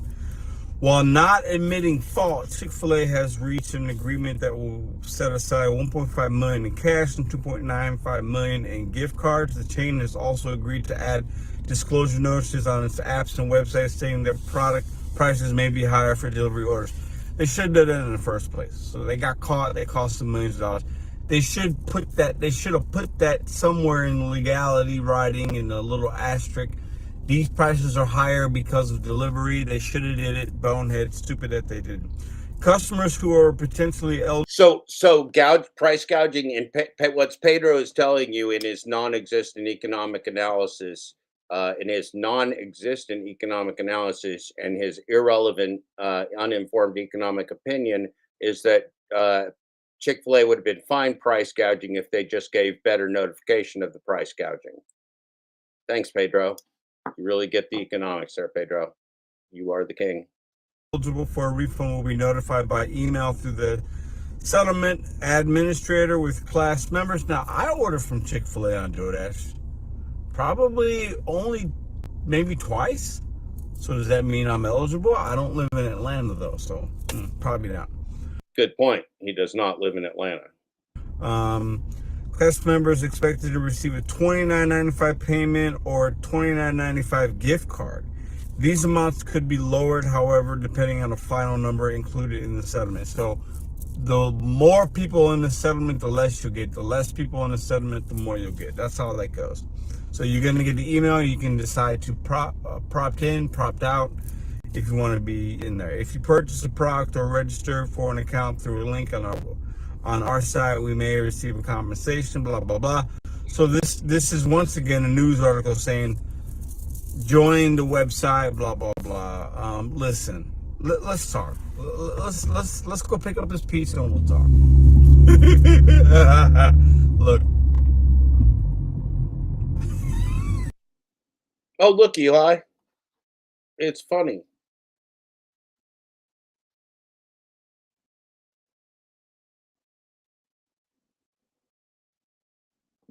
Eli B.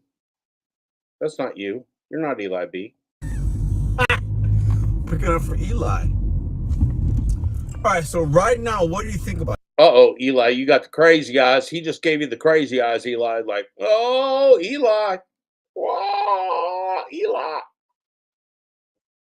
Are you going to be trying to get that money? Do you think it's good? Do you think they should be held accountable? Do you think this is a bad thing? What are the negatives? What are the positives? Dude, your car is painfully loud, man. Pedro, if you're going to do ride-alongs like the king, if you're the OG of ride-alongs,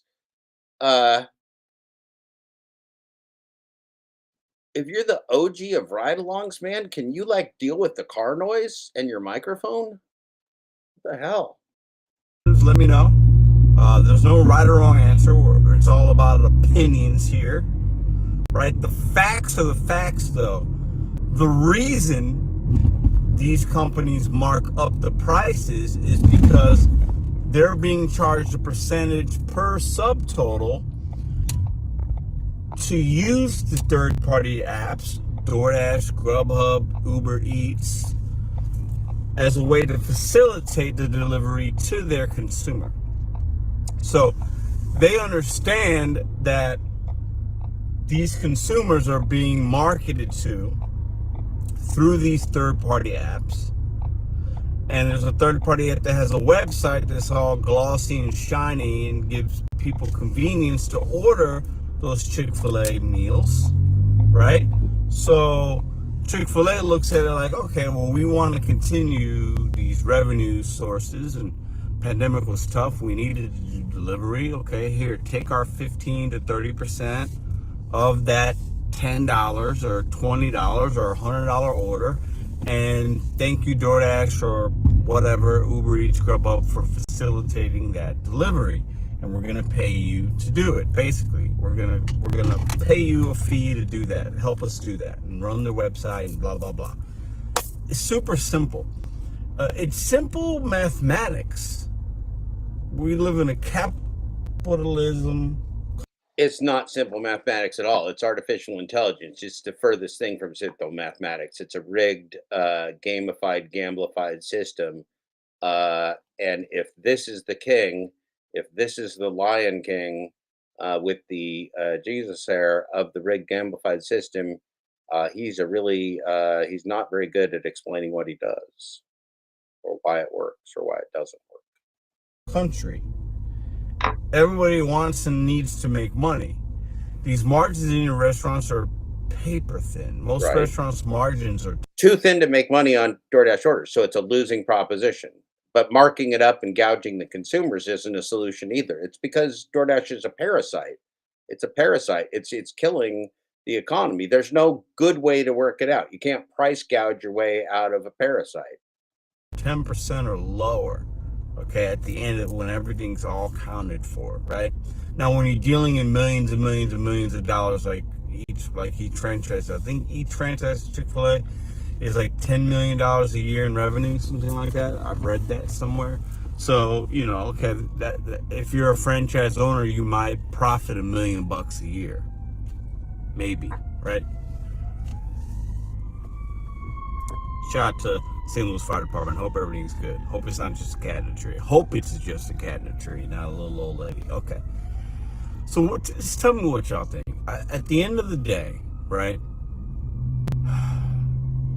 My opinion is there are companies that go after DoorDash and Chick-fil-A because they see them as a price tag. So this civil case, whatever, was probably brought upon. I'm not sure. Maybe I should look into that. But it was either a group of consumers, I guess, that went to a lawyer, or it was a lawyer that said, "Oh my God, this is, you know, let's get this money." They didn't cross their T's and dot all their I's on the disclaimer on the website. So let's hold them accountable. They did not admit guilt. I think Chick-fil-A just said, "Hey, 4.4 million, whatever, we'll take care of it," right? I'm not against holding the companies accountable, but what do you expect? What do you expect Chick-fil-A to do? Do you expect, and it starts with the convenience and the entitlement of the... Okay, this is like a Dino saying it like it was argument. Like, if there's fraud, we just got to carry through the fraud all the way through the ecosystem. What Pedro is explaining to you is half right. What Pedro is usually half right. Pedro is explaining to you that the system doesn't work, but then he is trying to explain to you, as the system doesn't work, how it could work or how it does work, but it doesn't work, right? You can't have something work and not work at the same time. Pedro doesn't understand that he's in a rigged game, and he's trying to do diametrically opposed things. He's trying to be strategic and smart and thoughtful and all these different things, and he doesn't understand even one of the things that he's talking about. It's shocking. It's shocking to see, and it could only happen in the global gig economy, where Pedro is leading a group of people that are completely ignorant of anything that's going on. Anybody that believes anything that has happened in the first 15 minutes and 44 seconds of this 21-minute and 58-second video is profoundly ignorant and confused, because Pedro is profoundly ignorant and confused. Consumer, and then the greediness of the company. They go hand in hand. And what about you, Pedro? Are you greedy? I mean, that is absolutely true, that if corporations had personalities, that they could be greedy, but they're not. It's the people in the corporations that are greedy. The people that run the corporations, the people that have the power, the politicians, the oligarchs, the regulators. Okay, let's keep the scenario here, right? So follow me. So a consumer that wants Chick-fil-A delivered, right? Okay. Do you expect to pay the same amount as if you went and got it yourself? You shouldn't. You're having it delivered to your mother house or your office. Okay. But that's stupid. There's no business model for having Chick-fil-A delivered to your mother house or office. The only way it would make sense is if it was like a huge catering, or if it was hundreds of dollars of food that somebody would put together. But to deliver, like, 3 chicken sandwiches just makes no fucking sense, Pedro. DoorDash loses money on it. There's no money to be made. Even Chick-fil-A is probably not making a whole lot of money on that type of terrible business.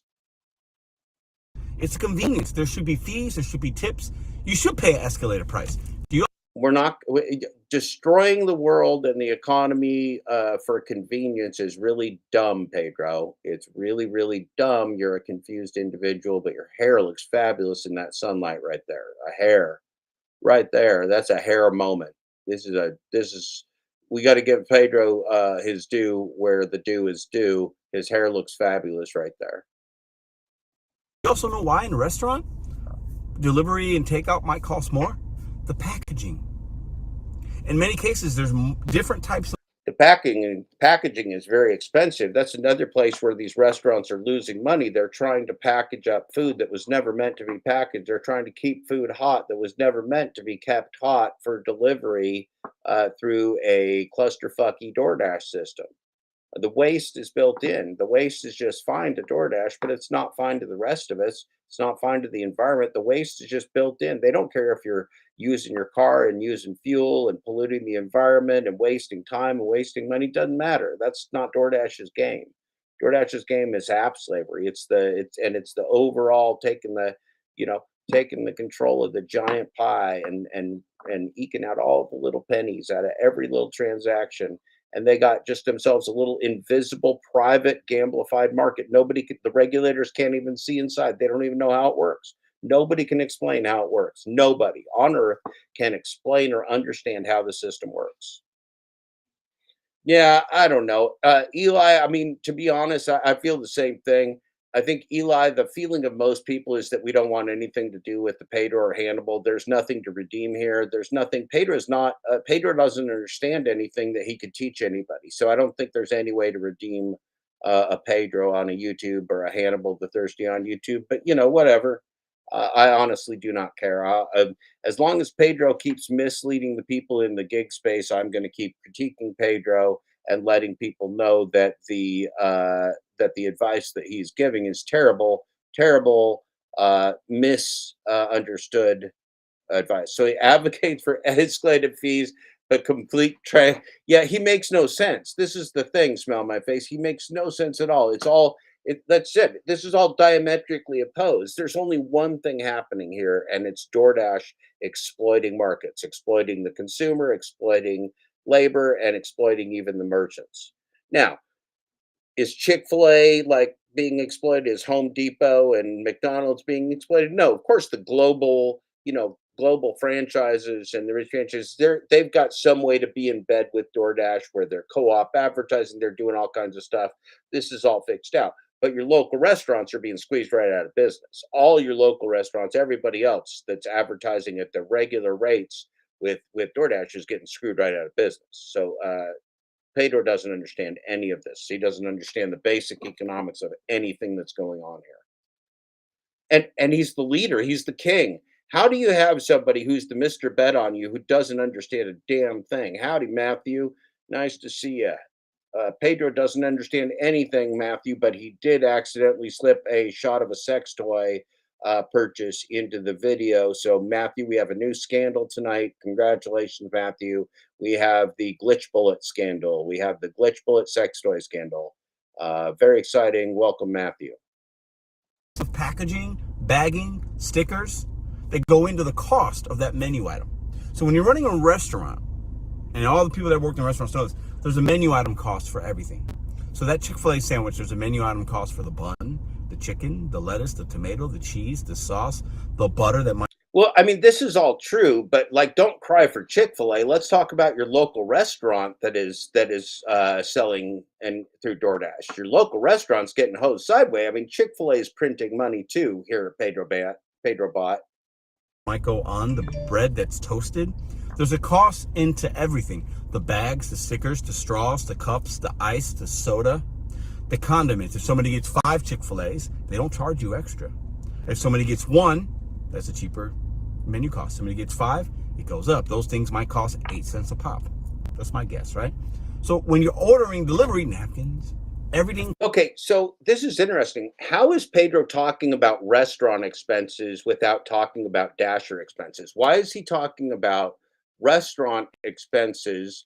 And he has not once mentioned what his car, the cost of his depreciation on his car, the cost of gas per mileage, the cost of his time that was all wasted, what he would estimate that to be. But he's estimating all the 8 cents for the takeout package from Chick-fil-A. This is fascinating. Again, it's like, what do we choose to work on? If Pedro is the king of DoorDash, and if Pedro is the leader of the DoorDash space, why isn't he talking about the expenses of dashing and what his day is and how unsuccessful he is in this pursuit, even though he's the OG king? Very confusing. Very confusing. Cost money. So you're passing it on to consumer. That's what we do. That's what companies do. It is what it is. Wait. So wait, it is what it is? Did I hear that correctly? It is what it is? Okay. All right. Well, I mean, if Pedro has spoken, it is, in fact, what it is. All right. I'm not surprised this is happening. It's probably going to continue. Think about, so basically, this is opening the possible floodgates of every state. That bullet could the vibrating bullet could also open potential floodgates, from my experience, Pedro. Or every city, or this was in Atlanta. So we can now sue McDonald's. We can sue Don's. We can sue Burger King. They all inflate the prices. Okay, so Pedro wants to sue everybody. I mean, he's not. Again, Pedro is half right. Pedro is half right. The major chains are in on the price inflation. Pedro is half right. Newsflash: Pedro was once again half right. Cart has inflated prices when you shop at the grocery stores. Aldi has inflated prices. The bananas are going to cost more on the app if you order through DoorDash than if you go get. Well, who the fuck's going to buy all this shit with the inflated prices, Pedro? It yourself, even if it's just a few pennies. Now, do those apps talk about that somewhere? Was the Chick-fil-A one that didn't? Was it just on the Chick-fil-A app? What is happening in St. Louis today? Dude, today's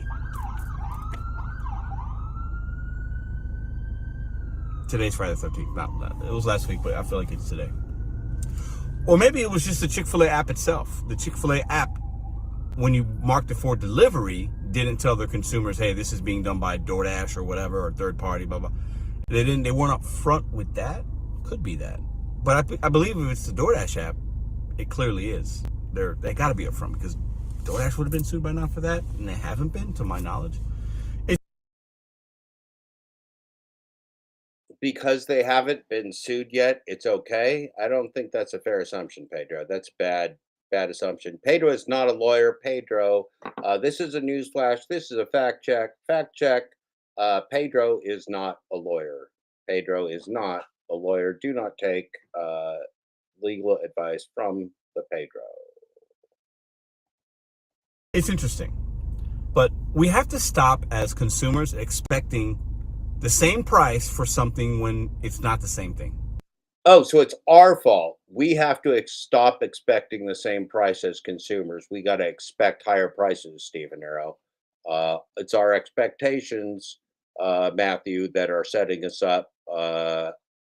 Okay, all right. The product might be the same. The service and the convenience is not. So why is everybody such a baby and everybody wants to sue everybody? Why is everybody such a baby, Pedro? Why is everybody such a baby? Everybody wants their $29.95. and they want their free food. They want this, they want that. It's nauseating, right? It's nauseating. There are companies out here like Monsanto and other ones. They really do bad stuff. There are companies and cities that... You don't think DoorDash does bad stuff? I mean, yeah, Monsanto is one of them, Pedro. You got one. You nailed it. Murky the water, they dirty the water, they lie to you, blah, blah, blah. But we're over here focusing on a Chick-fil-A sandwich and some waffle fries. Okay. That's what the lawyers are using their... Oh, now he's indignant. The lawyers, if Pedro is the king of the lawyers, he would deploy them effectively. It's a lawyer deployment problem. Pedro.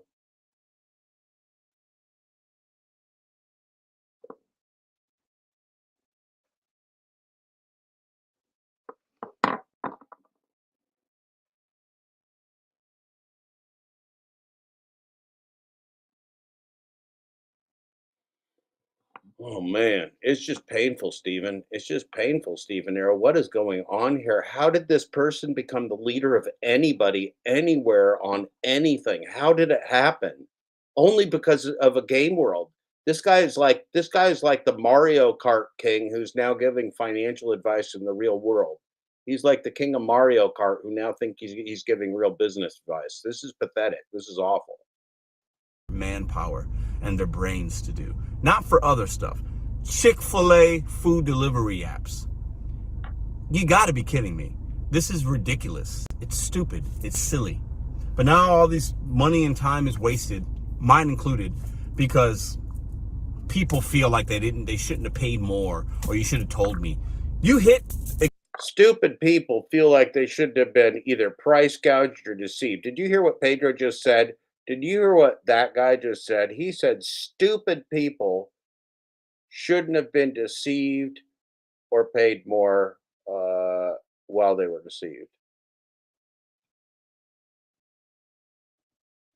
I'm in awe, Pedro. I'm literally in awe of what awful advice you can give. I gotta watch it again. Now all this money and time is wasted, mine included, because people feel like they shouldn't have paid more, or you should have told me. You hit agree. You hit your credit card information. You hit I want that order. You can see the prices. I mean, it's right in front of you. They're not telling you order it and then we'll tell you at the end. It's right there. It's there. It's telling you. Come on, you can do the math. You're paying for convenience. You're getting something delivered to you you don't need. I'm tired of all these whiny ass entitled consumers that don't tip and all these people that just sue everybody. What are you going to do about it, Pedro? I mean, that's a lot of whining, Pedro. That was just a whole lot of whining. That was like John Billings, please stop. Please stop. No, are you and John Billings going to be hanging out doing like, please stop? What the fuck is this, Pedro? Because they're mad that they're broke. I said what I said. I'm out of here.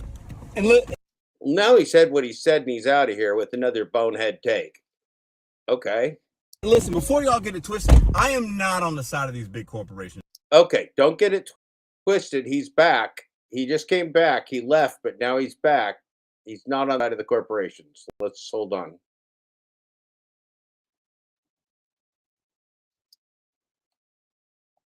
And companies need to do better, but so do we.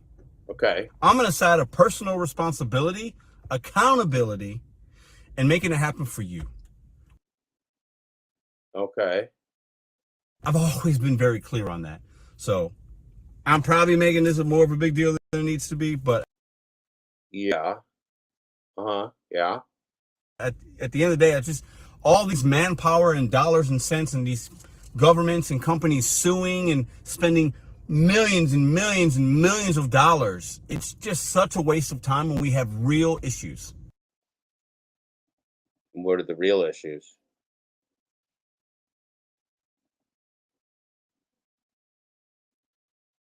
Yes, indeed, Randy Lee, the professor, did flag Uber Jeepers, and that's another one of the sandals, along with the Pedro sex toy bullet shopping in this video.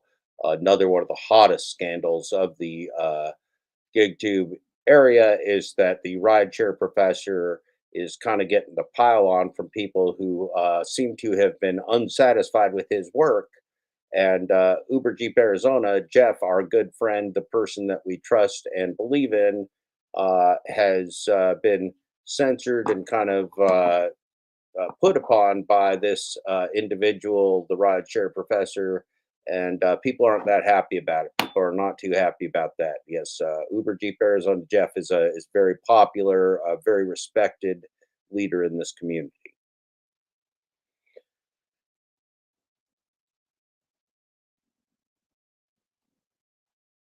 Okay, wow. Only in the gig economy could the guy right here, this feller over here with the Jesus hair, the beautiful, beautiful hair, shining in the sun, like a liger, like the liger of his family crest, the liger, half lion, half tiger, the liger, the family crest, spirit animal, and zoo animal of the Manson Santiago family. Okay. Chick-fil-A charging a consumer 25 cents more for an order, to me, when it's a convenience thing, is not a big deal. I said what I said. I mean that. That's how I feel about it, okay? I want to hear y'all's opinion. I'm sure there's plenty of them, but there's way bigger issues going on in the world besides this. There just is. Why'd you make a video on it then, Pedro? If this isn't a big issue, why'd you make a video on it? Is it outrage porn? Is that what this is? Is this outrage porn? Can somebody tell me, is this what outrage porn is?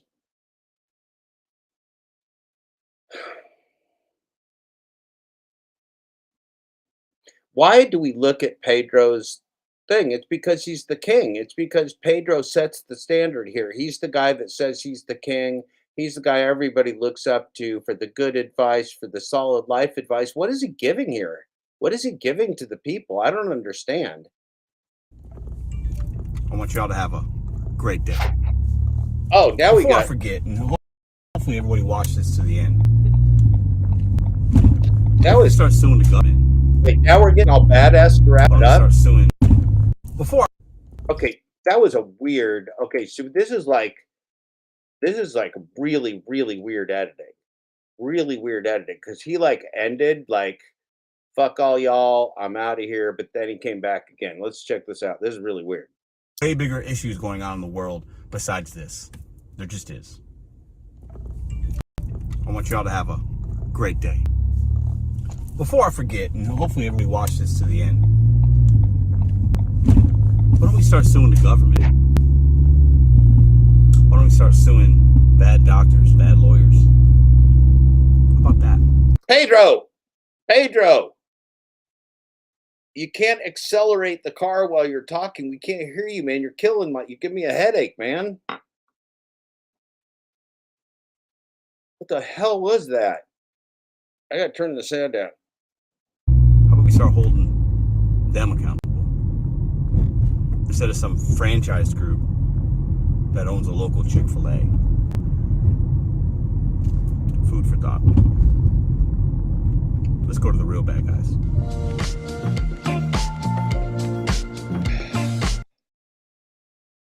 Well, that was patently awful. That's one of the worst Pedro videos I've ever seen. And it had a sex toy in it. Let's go back to the sex toy. Let's have a sex toy review. We will have a sex toy review. This is the best part of the video. This is, if you missed it, this is the best, by far the absolute best part of the video.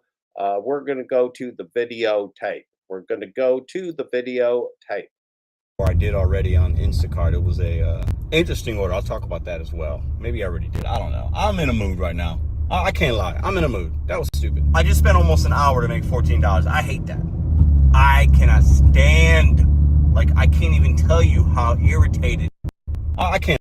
Interesting order. $9 run, which I'm going to And we haven't even been out for 2 hours and we're at $67, but I should be at like $75. So there's a 57 on DoorDash, and we did a $9 run, which I'm going to show you, or I did already on Instacart. It was a Interesting order. I'll talk about that as well. Maybe I already did. I don't know. I'm in a mood right now. I can't lie. I'm in a mood. That was stupid. I just spent almost an hour to make $14. I hate that. I cannot stand, like, I can't even tell you how irritated I am that I made $14. Well, that was amazing. It was awful. It was painful. It was loud. It was discombobulating. That was absolutely one of the most train wrecks I've ever seen on the U-Roots. That was amazing. That was amazing, Pedro. Congratulations on that video. That was amazing. That was really something. That was really something. I'm I'm a little bit verklempt. I don't know what to say. Ah, I did not expect that. I did not expect it to be that bad. I honestly am telling you now here in my heart of hearts, uh, I just didn't think it could be that bad. He sounds like a high school dropout, honestly. He does sound profoundly ignorant, Stephen Arrow. Depressingly, profoundly ignorant. And he sounded so ignorant, he caused me to lose my concentration about what I wanted to do next. I can't even remember anymore. That was just weird. That was just super, super weird. On that note, it is very late night. I do want to take a bed. I do want to go to bed. It is very possible that I will say hello to you tomorrow in some broadcasting manner. It is very possible that the glitch dash may surprise us all. It may just pop up on the interwebs while we're sleeping, or before we go to sleep, or after we go to sleep, or in the morning. I certainly hope so. There's some other fine accounts to go see. All of our friends here in the chat.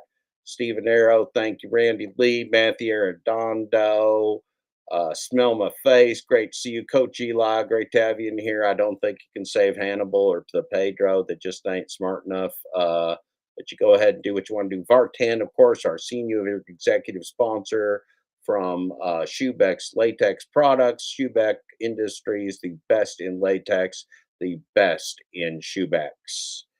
Uh, and of course, Damian Blaze and Millie B kicking us off there with some great chitter chatter. Thanks, everybody. You have a good night. Sleep tight. Get all warm. Don't let them bed bugs bite. Those bed bugs are sons of bitches.